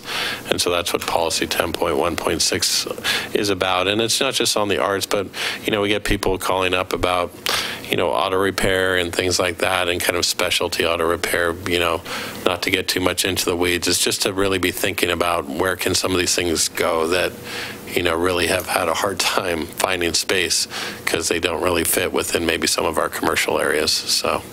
Yeah, and I mean, it's just like the 32nd in Harrison, where we went through and we basically created rules for flex space and stuff like that. And one thing I always worry about in long range planning is that you're tracing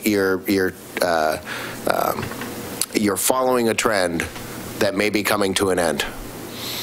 And generally by the time that it peaks, that means that, something's going to fall. And so I agree with you with, allowing flexibility without definition is certainly the greatest way to run this idea. Yeah, and this is definitely, and especially within economic development, at our last meeting, there definitely was pushback on some of the language as far as people wanting to have more specificity and kind of bordering more on action-oriented language, and I can definitely understand that, especially somebody that maybe doesn't have a background in land use planning and the way that comprehensive planning works and kind of the hierarchy of the plan to the code to implementation programs. And so that is something, we've had that and tried to kind of find the right balance as far as language when it comes to words like flexibility of uses versus really calling things out, because this is, when you have to do a legislative amendment to change these things, you want to have it as kind of general, getting to the point that you're trying to make, but as general as possible. Well, you don't want to turn down a really good idea and you just say, oh, you know what, that's brilliant. I wish we want that right here. Oh, yeah, no, that just can't work, no matter how brilliant it is. And that's one of the things why I love that little clause in the downtown zone called Milwaukee character, because it can give you that out. I also don't like it because it can broaden out the scope that it shouldn't be used for. Sure. But a little, something that doesn't turn away that brilliant idea because it's new, and then we have to go chasing our tails, and it takes 2 years to reject it, and it's out the door because, we're too late. We're not setting the trend, we're just following it. Great. Anyone else on economic development. We've been talking a lot over here on this end. And, and just because I'm greedy and I feel like I'm twice as important. Oh, you got more. Is this your 10th slide? This is slide number 8. No, actually, only slide number 7. This is the world's longest 10 slide. So, but yeah, just as kind of touching on what we touched before about incentivizing kind of community amenities and employment areas as well, not just within, not just within residential areas or kind of general business areas, but, and then the neighborhood hubs is something, that we're having a major focus on. I think all of you that went out to your NDAs and attended those, it's been some interesting discussions. So we have some policy language specifically addressing those. And then, just if there's, any additional policies that need clarification, you guys have been doing a good job as far, this has been very constructive and great feedback as far as kind of some of the things that you'd like us to bring back to the CPAC and to bring up with the council when we have our work session with them. But any additional ideas that you have tonight or, that you think of in the future, feel free to shoot those on to me as well. So. And do you want to? Go ahead. So I went to 2 different neighborhood hub meetings, one at Lake Road and one at Linwood. Now, Linwood, the Linwood neighborhood has a couple of people that are sick of these long-range plans that never get done. We have the Stanley Greenway and we have the Monroe Greenway that flows through it, so you can understand that. The Lake Road presentation, though, was a little bit sharper, and I don't know if it necessarily was the architect that was presenting it, but it certainly made more sense than the presentation that happened at Linwood. And maybe it was because Linwood kind of interrupted them halfway through. But you were at both, right, Mary? And so I think what happened is that at the Lake Road, Denny recapitalized what this was supposed to be about. And then this guy basically said, this is, where do you want to see what you want to see? And I think that didn't really get expressed over at Linwood. Maybe it's because Lake Road has 2 natural commercial areas that sits there right on their major road, and Linwood's a little bit more hodgepodge and hard to think of. But I just wanted to express, I enjoyed both presentations, but the Lake Road one seemed to go a little bit smoother, right? I mean, wouldn't you kind of grasp that? Yeah, and we also were aware of a time limit for Linwood, and so we cut some of maybe the explanation that we could have given short. And so we're aware of that as well. Yeah.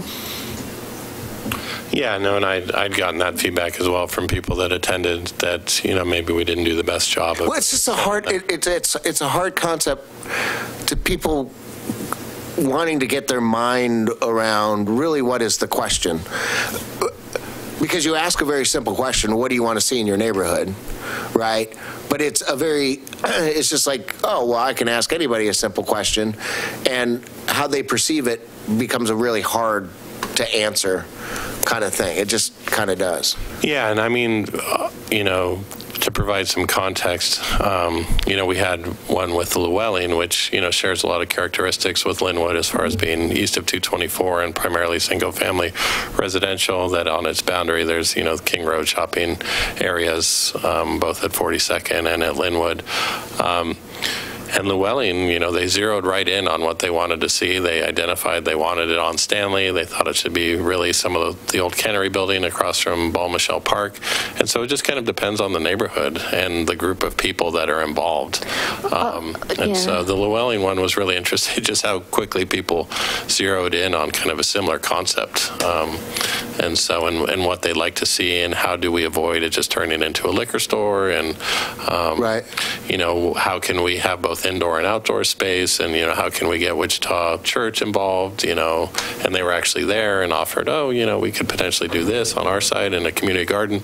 And so that was actually a really interesting and good conversation. And so I think it just all depends on the group. But we also unfortunately didn't have a CPAC member at Linwood, and I think that might have also been helpful if somebody was there. Yeah, and I was there, and I tried to calm them all down. Yeah, I said, look, no, let's not make this complicated. Let's just make it simple. Yeah, but I know that all of the other ones that I was at, we had CPAC members, and they were kind of really good about stepping in there and getting things started. So I don't know if that also made a different for you. difference. What's that? Calming people down? Yeah, normally I'm on their side, raging right there with them, grabbing our pitchforks or our torches.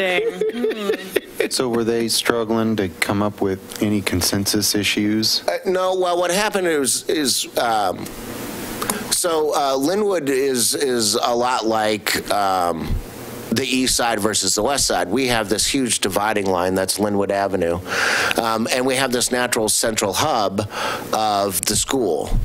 And our point is that if you're going to create a central place, you need to build the infrastructure out to get us there, because we have 0 sidewalks, we have 0 bicycle lanes, we have none of it. You can't even walk on the stroller anywhere in Linwood without, being in the middle of the road. So that's where this issue lies. And so you say, well, you could put a commercial, and all our commercial areas are on the outside areas, and you can't, so how are you going to get us there is, really what it boiled down to. Right? I think that's where the condensed kind of 30-minute timeline that they were working on at Linwood, where you start kind of with, if people had identified, there's the open space that the church owns next to the school. If people had zeroed in on that, and then they identify, well, there are no sidewalks to get any of the surrounding neighborhoods, and then that's where we introduce things such as the safe map that I think that they had included there to show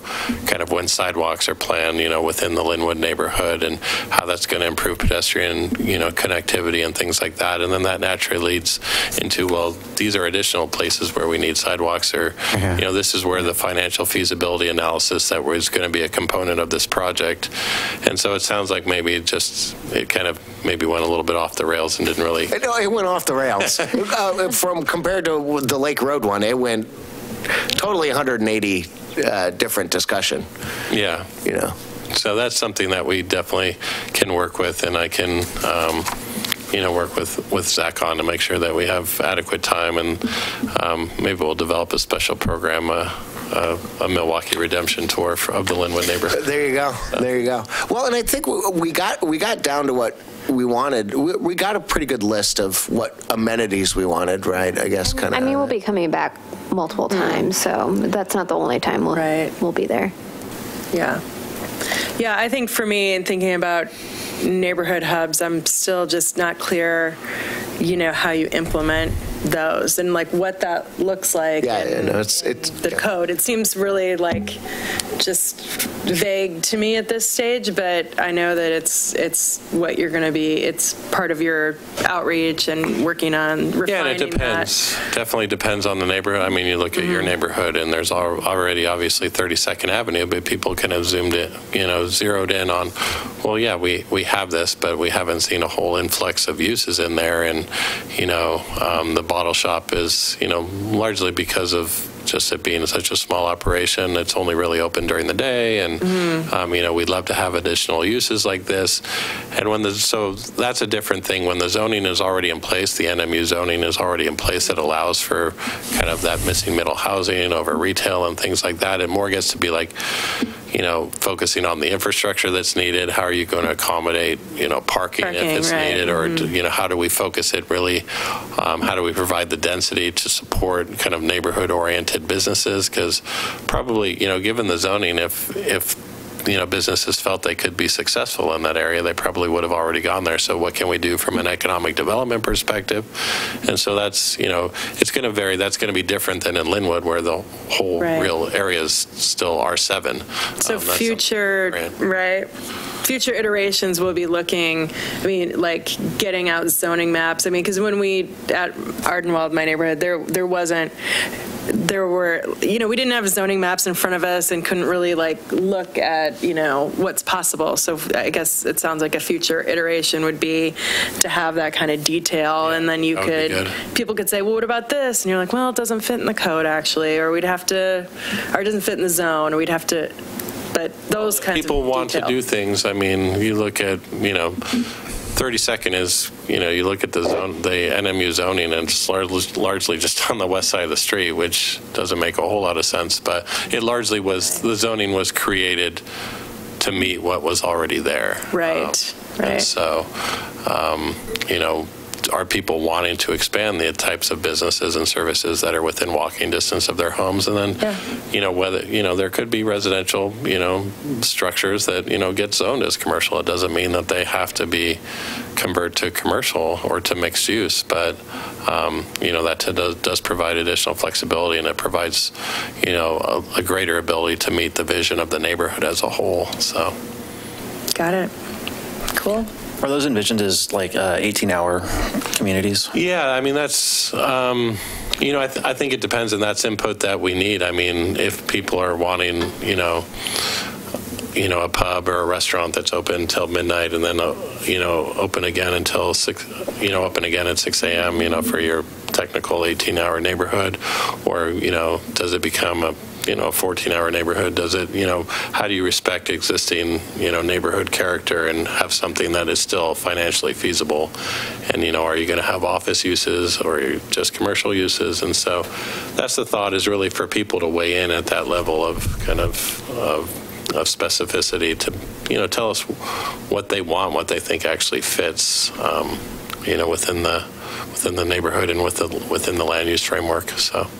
See, I just think it's such a great way to do outreach and engage. And, you know, I mean, you've talked and others have referenced sort of, you know, I don't want to call them failed processes, but things that didn't get implemented, right? And so you've engaged citizens. Spent a lot of time making plans. And so, you know, thinking about how you can, like, you know, ensure that this process has adequate outreach and, you know, evaluation and, like, really, like, did we make a difference, like, tracking it, you know? And I feel like that could fit under Goal 1, under the SEAC, or whatever else. Like, when you look at these types of initiatives that you're engaging folks on, do they result in something? Right. A, and right. B, did you do a good enough job, like, reaching out to everybody? And let's measure that and look at that as well. So that could be something I think that would be important under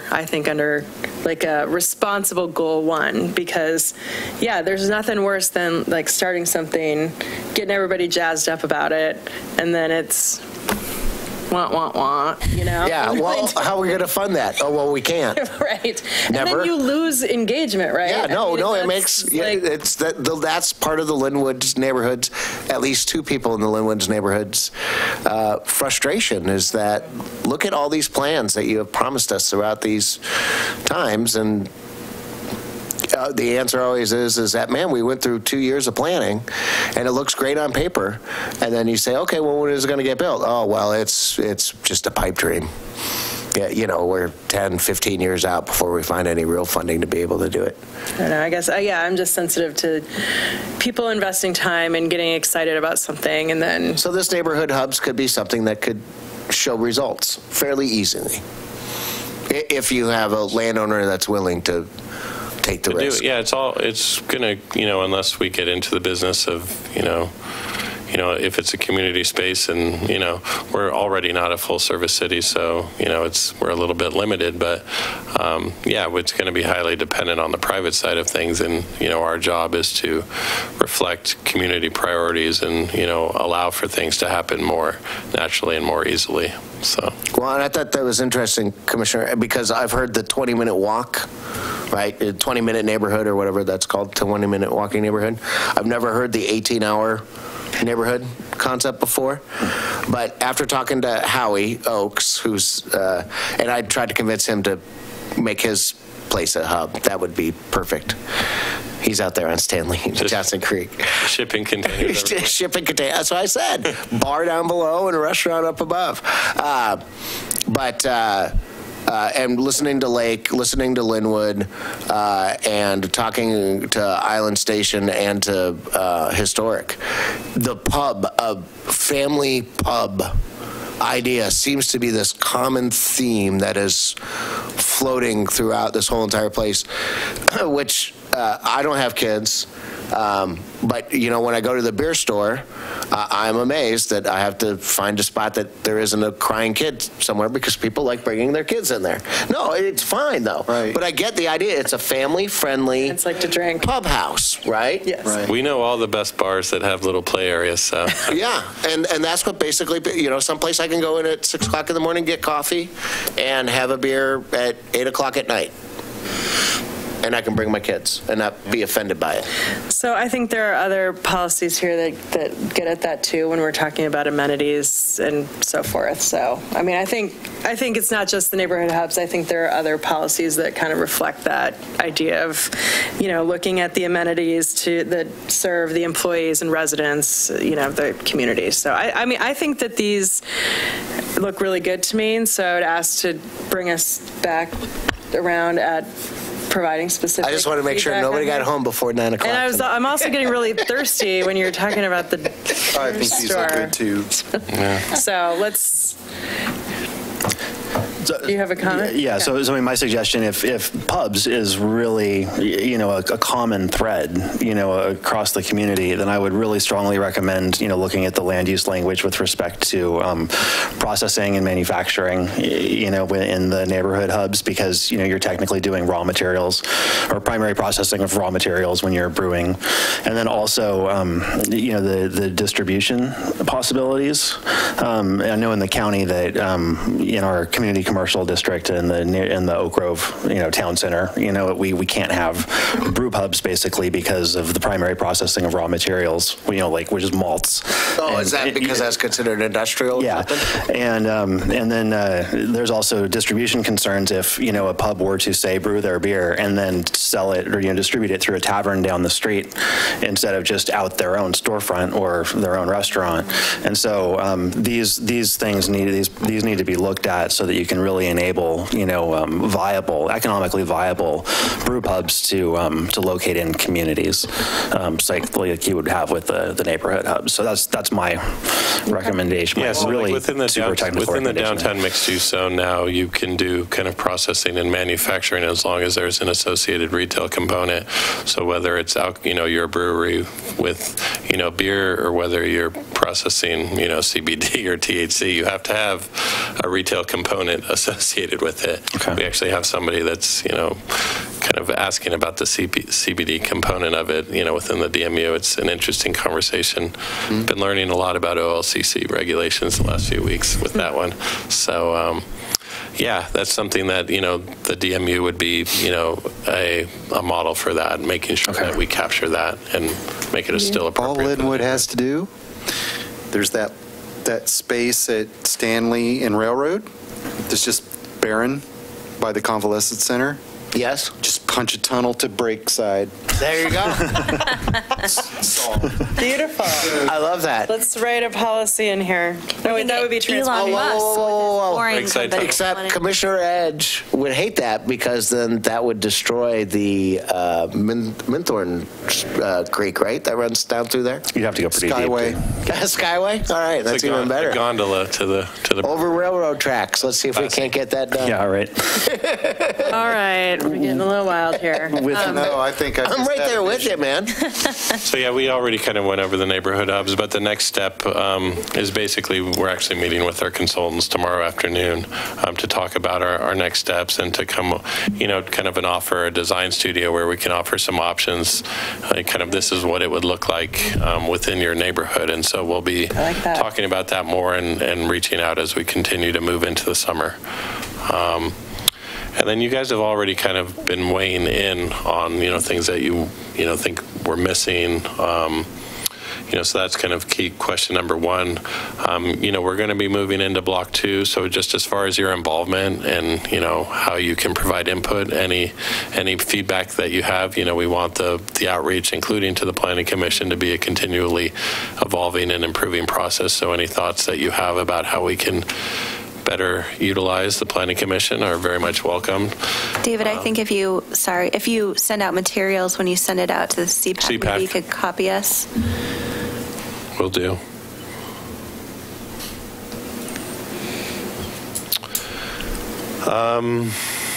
And then you have the June 26th meeting.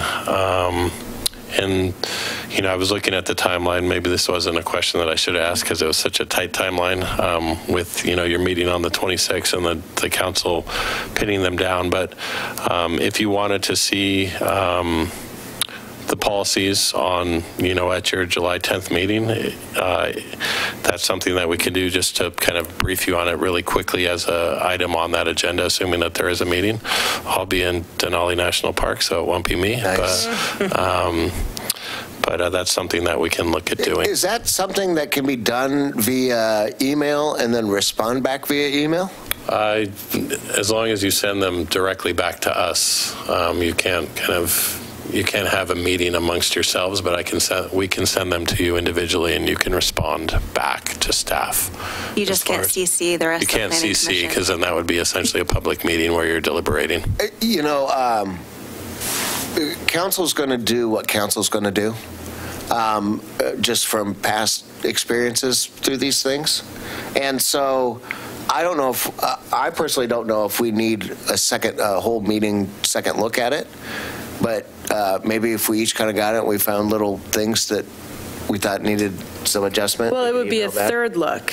Yeah, and the benefit, we get a look again on the 26th. On the 26th. And the council's work session will actually have been before yours, so you'll have seen what they thought. So you can actually comment and, you know, provide additional edits. So it's council work session on June 19th, planning commission work session on June 26th, CPAC on June 27th. So they're all kind of clustered together. So they're going to be moving concurrently, and we're going to have to try to basically, you know, work through all those separate sets of comments and come back for something that then is scheduled to go to the council on July 17th. And the question is, would you like to see those, at least to be able to review them and potentially provide some comments before they actually go to the council on July 17th? So I would be comfortable with you kind of sharing that with us after you have your, you know, your final, you know, updates that you're going to send to the council. Okay. And then if we wanted to individually, you know, go testify before council or whatever, if it was really that important, you know, at that point. But we've had lots of opportunities to contribute. And so, you know, that's just kind of what I'm thinking. Yeah. Okay. Yep. Great. Sounds good. So yeah, that's what I have for the world's longest 10-slide presentation now. But yeah, I appreciate all the feedback. Any additional questions or comments? Yeah, with respect to policy 10.1.2, where you mentioned the sharing economy, what does that definition encompass in this context? So, yeah, I mean, that's kind of co-working spaces. That's kind of, you know, on the transportation side, things, you know, along the lines of Lyft and Uber, kind of all of those things, you know, kind of the sharing economy, you know, everything that kind of encompasses kind of non-traditional office environment or a non-traditional manufacturing environment. So we need to definitely have probably a better definition of that. We'll have a list of definitions of terms, you know, as it associates to things like this, where maybe there isn't a whole lot of clear direction on that. So, yeah, I think that'd be helpful. And, you know, things like Uber and Lyft, like, don't really function like car sharing. It's, you know, I have a car and I'm a taxi cab driver. Airbnb often functions like I have a spare house and I rent it out as a vacation rental, you know, or I mean, you know, and I've seen, you know, entire apartments, you know, taken off the market for Airbnb. So these, you know, I mean, there's impacts, you know, from these, and I don't want things that function that way that are not actually sharing. You know, in that sense, you know, it's not I have a car and you can rent it from me. Yeah. You know, that's sharing my car, not I'm a taxi cab driver in my own car. You know, that's a different thing. And so I just want to make sure that, you know, the sharing economy focuses on what is, you know, actually appropriate sharing, and what is, you know, taxi cabs is regulated through taxi cab policies and not sharing policies, or share, you know. So we can work. Or short-term rentals. Yeah, that we can work with the committee to kind of flesh that one out and get an idea of what they were thinking on that one. And I would imagine we'll get some additional feedback on that. And then 10.2.5, accommodate more of the city's projected employment growth within home-based business. I think that's, obviously admirable, and there's lots of, good reasons to do that, but there's also, we want to be very careful around how we structure the actual standards for approving those, because we're all familiar with the code enforcement process. We discussed that a lot last time at the hearing for the Lake Road sports facility, and how everything, if someone's operating outside of the parameters of their land use approval, that it's a code enforcement process, and it can take a very long time. And in the meantime, there's negative impacts upon the community. So I wanted to be really careful about how we structure those standards. Well, and what does that statement even really mean? Because it sounds like that really all you want to do is count the employment that are home-based businesses.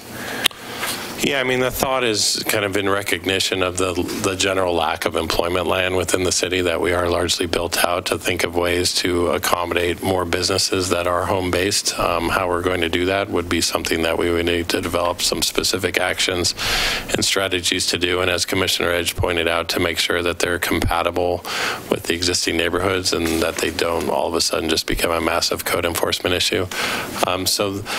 I think when you look at our projected employment growth over the next 20 years and the amount of vacant and redevelopable land we have, it'll be hard to accommodate that growth. And so it's about ways to find the type of uses that, could operate within residential neighborhoods without having those detrimental impacts. And so that's kind of the thought process behind that. So we can work on the language if it doesn't seem, clear, and we can, kind of get some additional clarity from the committee on that one. I think you've entertained all of my comments. Thank you. Yeah, thank you. Anyone else? No, good job. No? Thank you, David. Yeah, well, thank you. Very good. Okay, so the Kyle Gardens subdivision extension was taken off. It was, yeah, so they didn't actually apply for that, so there's no need to notify the Planning Commission. Okay. Planning Commission committee updates and discussion items. No. You always have stuff. I know, I generally do, but I can't. Nothing. Yeah, except Dogwood Day was a huge success. Happy Dogwood Day, everybody. It was yesterday. Dogwood Day. Happy belated Dogwood Day. See those dogwood leaves in the air like snow. Yeah, they're beautiful. Okay, and then we've already talked about our forecast for future meetings, but June 12th will be that joint session with City Council, and then June 26th we'll be getting another update on Block 1. Can I interrupt one more time?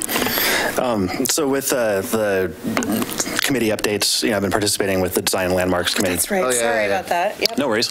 So we're moving forward with, kind of bringing in this, alignment of standards and guidelines, and, having a strong purpose statement for each. And so the intent is that, you can have a by right approval if you meet all of the standards, but if you're going to deviate from the standards, then it goes through the type 3 review with the DLC. So what I'm wondering from the group, from each of you, is should we have thresholds that trigger the type 3 rather than just any deviation from the standard whatsoever? And specifically when we look back at the letting library proposal, how there was one particular design element, which was transparency along the street frontage, where they were proposing to be less than half, or roughly half of the minimum standard. And this just went through kind of a normal workflow, where there's a lot of things that you can kind of, like if you look at the variance code, you can do like a 10 to 20% deviation, and it's just a type 2 review as opposed to a type 3 review. But you get, further out of, deviate further from the standard, and it's a heavier review.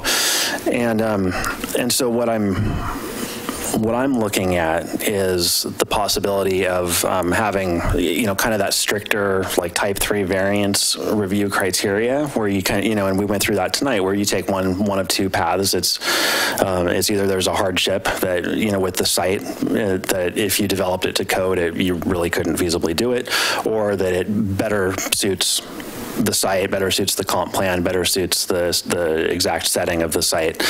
And so that was what the applicant tonight chose, was that path. And that was, that the setback from the street be reduced so that they didn't build their ADU immediately next door to the house next door. So that seemed perfectly, perfectly reasonable, but there's a higher bar to clear there than, with like a simple, 10% deviation from the standard, and so that's, I'm looking at, I just wanted some feedback. I mean, maybe you can individually, think it over, send me some feedback by email before I go into the next meeting, which I think is the first week of June. And I can just kind of take some of your thoughts back with me, about, because we're looking at this next meeting, we're going to be discussing process and process revisions, perhaps, and to the downtown design review procedures. And so that's why I'm looking at, do we maybe allow for a lighter review when there's smaller deviations, and then a really, like if you're going to deviate 50% from the standard, like the library did, that you really have to show an alternatives analysis. You have to, really put in some effort to explain, before us why that better meets the purpose of the standard that they're deviating from, for instance. So anyway, I've been thinking a lot about that, and I'd really like to get some feedback from anybody who's into the weeds as much as I am on this stuff. So that's, I just wanted to put that out there, because that's kind of the next thing that we're really going to talk about at the next meeting. So my question, are you looking for a percentage kind of deal that it would only go to a type 2 instead of a type 3? Or are you looking for more analysis why you're deviating from the norm or deviating from the rule? I think that there should be a threshold where if you're, coming below a certain threshold of deviation, that it's just a lighter set of criteria for approval, and that's like the staff level type 2 review. Right. Kind so of thing. So let me just ask you this. Have you had the debate that rules are rules? Do you understand what I mean by that? No. Why, if you set up a certain cutoff point, or if you don't make the thing, right, then you have a rule that it automatically turns into a type 3, right? If you want to change, if you want to do variances. Yeah, I mean, that's technically the way it is right now. But now what you're saying is that, well, we won't make you go through all of that. We'll kind of ignore this rule, and now you've stuck somebody, a magistrate who works for the city, kind of stuck in the middle here trying to determine which way to play it. Yeah, I mean, I'm looking at the variance code as an example, and then there's certain variances, or there's certain standards that you can vary 10 to 20%, I think is what it is. And that is, it's not all that much. So if you say your transparency requirement is 40%, then a 10% deviation from that is not all that much. And so it could be a staff level. Right, but what I don't understand is that the rule is that you have to meet 40%. It doesn't matter if you're 5% below or if you're 30% below. The rule is the rule that it needs to be a type 2 or a type 3. Now what you're saying is that, oh, well, if you're at 30%, it's a type 1. If it's at 20%, it's a type 2, right? Is basically kind of what you're saying? Yeah, I mean, I want to kind of explore, like where should the thresholds be if there are, differences in, because right now it's just this binary decision. Are you deviating from the standard? Right, okay, rules are go rules. through Rules downtown rules. design review. And, maybe some deviation, is acceptable. Some minor deviation is acceptable. But, when you get down to the, again, I voted against approving the library as it was proposed. And one of the reasons, it was just deviated so far from that transparency standard. And there was just no attempt whatsoever. It went through the downtown design design review process with the DLC, and they made their recommendation, which was increase the transparency. But then it came to us, and we looked the other way and said, well, they can only do 21%, so we're just going to say that that's okay. And so, what I'm just wondering if it should be, kind of a stiffer set of criteria to get that far off of the standard, rather than just arbitrary design level. Another way to look at it simply as a triggering threshold for additional study. Yes. So it's not changing the rules. It's incurring new, more rigorous study. Okay, so that's what I was, right? So it's on deviation. So it's not so much on who's going to review it, it's more on the amount of study or proof that you have to have. Yeah, and I think that there's flexibility with who reviews what and everything, and, we could certainly look at those procedures, as well. So in other words, but with respect to something, when it comes to these, there's design components, but then there's also the land use, the part as well, and the fact that, transparency, you might think of it just as design, but it also fosters this, street level, it engages people on both sides, of the wall, there are reasons why you want transparency on the ground, a lot of transparency on the ground floor of a building in a downtown setting. And, for it to be this kind of loose, arbitrary design type decision, I know that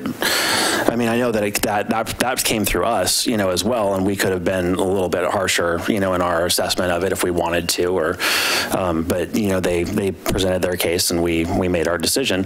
But it just didn't feel like there was a whole lot of. I wasn't compelled by their case, their verbal case, why they couldn't increase the transparency more, and I felt like that deserved more analysis. But is kicking it up to a higher design review going to help that? I'm not understanding how increasing the level of review benefits anything here. With an alternatives analysis, you're kind of presenting. Here's what we would design if we met the code. And then here's what we're proposing, and here's why we think that this is better. Yeah. As opposed to just, we're not going to even try. So what it does is it economically generally makes you stay within the parameters that are given. Yeah, and I think I fundamentally disagree with that. I fundamentally, as a design professional, I fundamentally disagree with rules are rules. And I think that that's one of the great things about standards and guidelines and variances and adjustments and modifications is that it allows a real-world approach to looking at unique, challenging individual design conditions and program conditions and site conditions that cannot possibly be captured in a single code document. And so my perspective is I like the flexibility of review. I think that this idea of percentage deviation is a good one.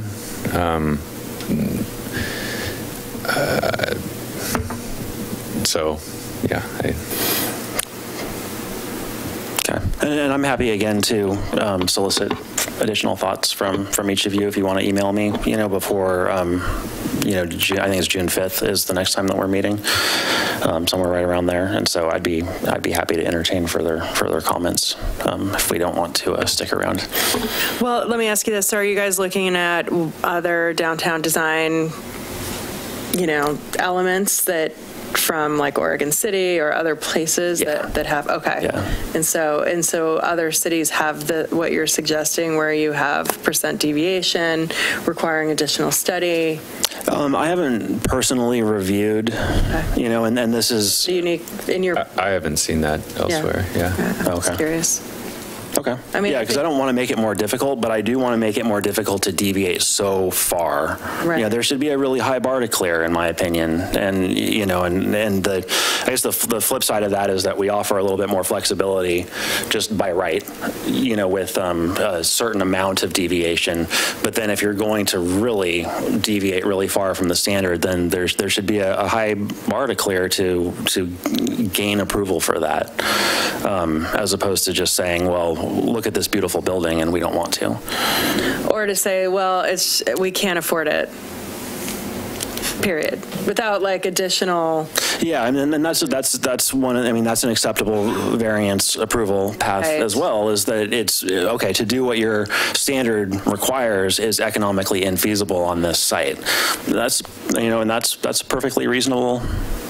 I mean, and that's what they said to us, though, right? I mean, that's the letting them know. It wasn't that they. No, well, the purpose of it was that 80% of the backside of the building is all windows, which means that their storage space has to be somewhere. They were limiting the amount of windows, so you didn't have to stare into people's offices and storage spaces. That's right, and the lights from the cars, and then the children's area having privacy. Right, and then they said, well, when you look at the opening, it really gives you more, and that was the point that they were making. DLC recommended 25. They presented 19. We settled on 21.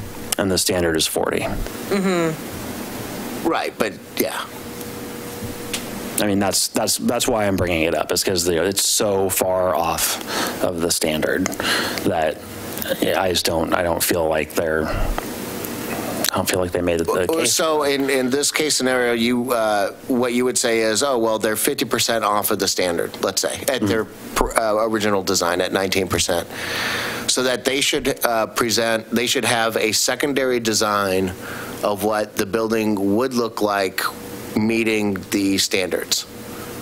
Yes. Not like a 100% design.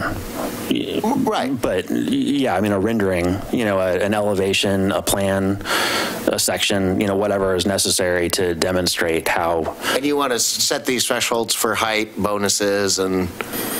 I mean, that's all open. Whatever. I mean, but that's not the windows. It's just right. That's open for discussion. It's just that there's standards that go through this, this design review from the DLC, and it's those design elements that we're kind of looking at, and so that's all I'm proposing is that that's all I would want to propose. I think would be how we look at the process for at most this universe of design elements that are going to be in. Sounds like the equivalent of when you get into like type 3 natural resource review and you need to have kind of a more robust alternatives analysis that they don't have to fully design the site, but you want them to look at least other options. Correct. I guess, can I just really chime in here for a second? I understand where you're coming from. As an affordable housing developer, I just would really want to caution you against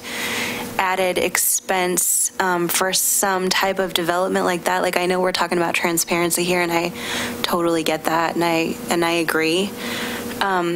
We did the Moving Forward Milwaukee, and we're updating code, and we're doing all these things to encourage development. And I just would hate to see us be more prescriptive and to cause a detriment to that kind of moving forward thought process and code amendment. Just my 2 cents. Yes, thank you. I would agree with that wholeheartedly. Thanks, Sherry.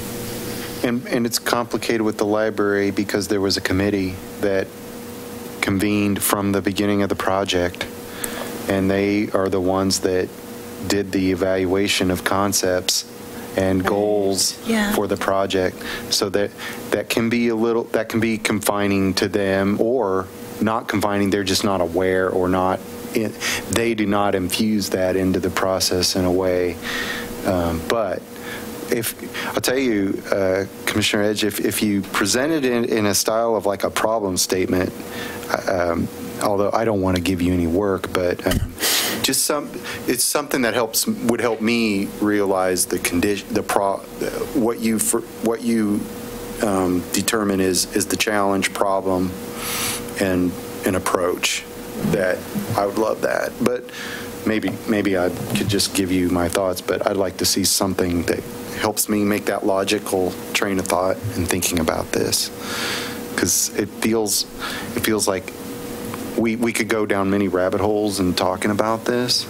That's all. Mm-hmm. But I think it's interesting and relevant. And hey, you know, the library is being contested. It's being appealed. Yeah. Right. Is the high school being appealed? The high school, no. Okay, thank you. I haven't seen that, no. All right.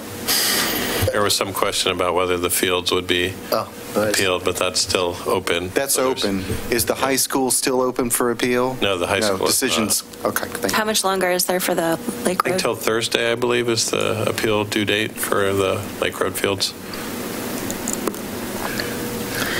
Well, thank you, Commissioner Edge, for that That's interesting. that update from the committee. And for those that want to weigh in, please get your comments to them. Thank you.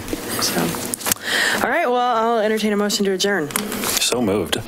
Well, someone has to make a motion. I move that we adjourn. I second that. All those in favor? Aye. Opposed?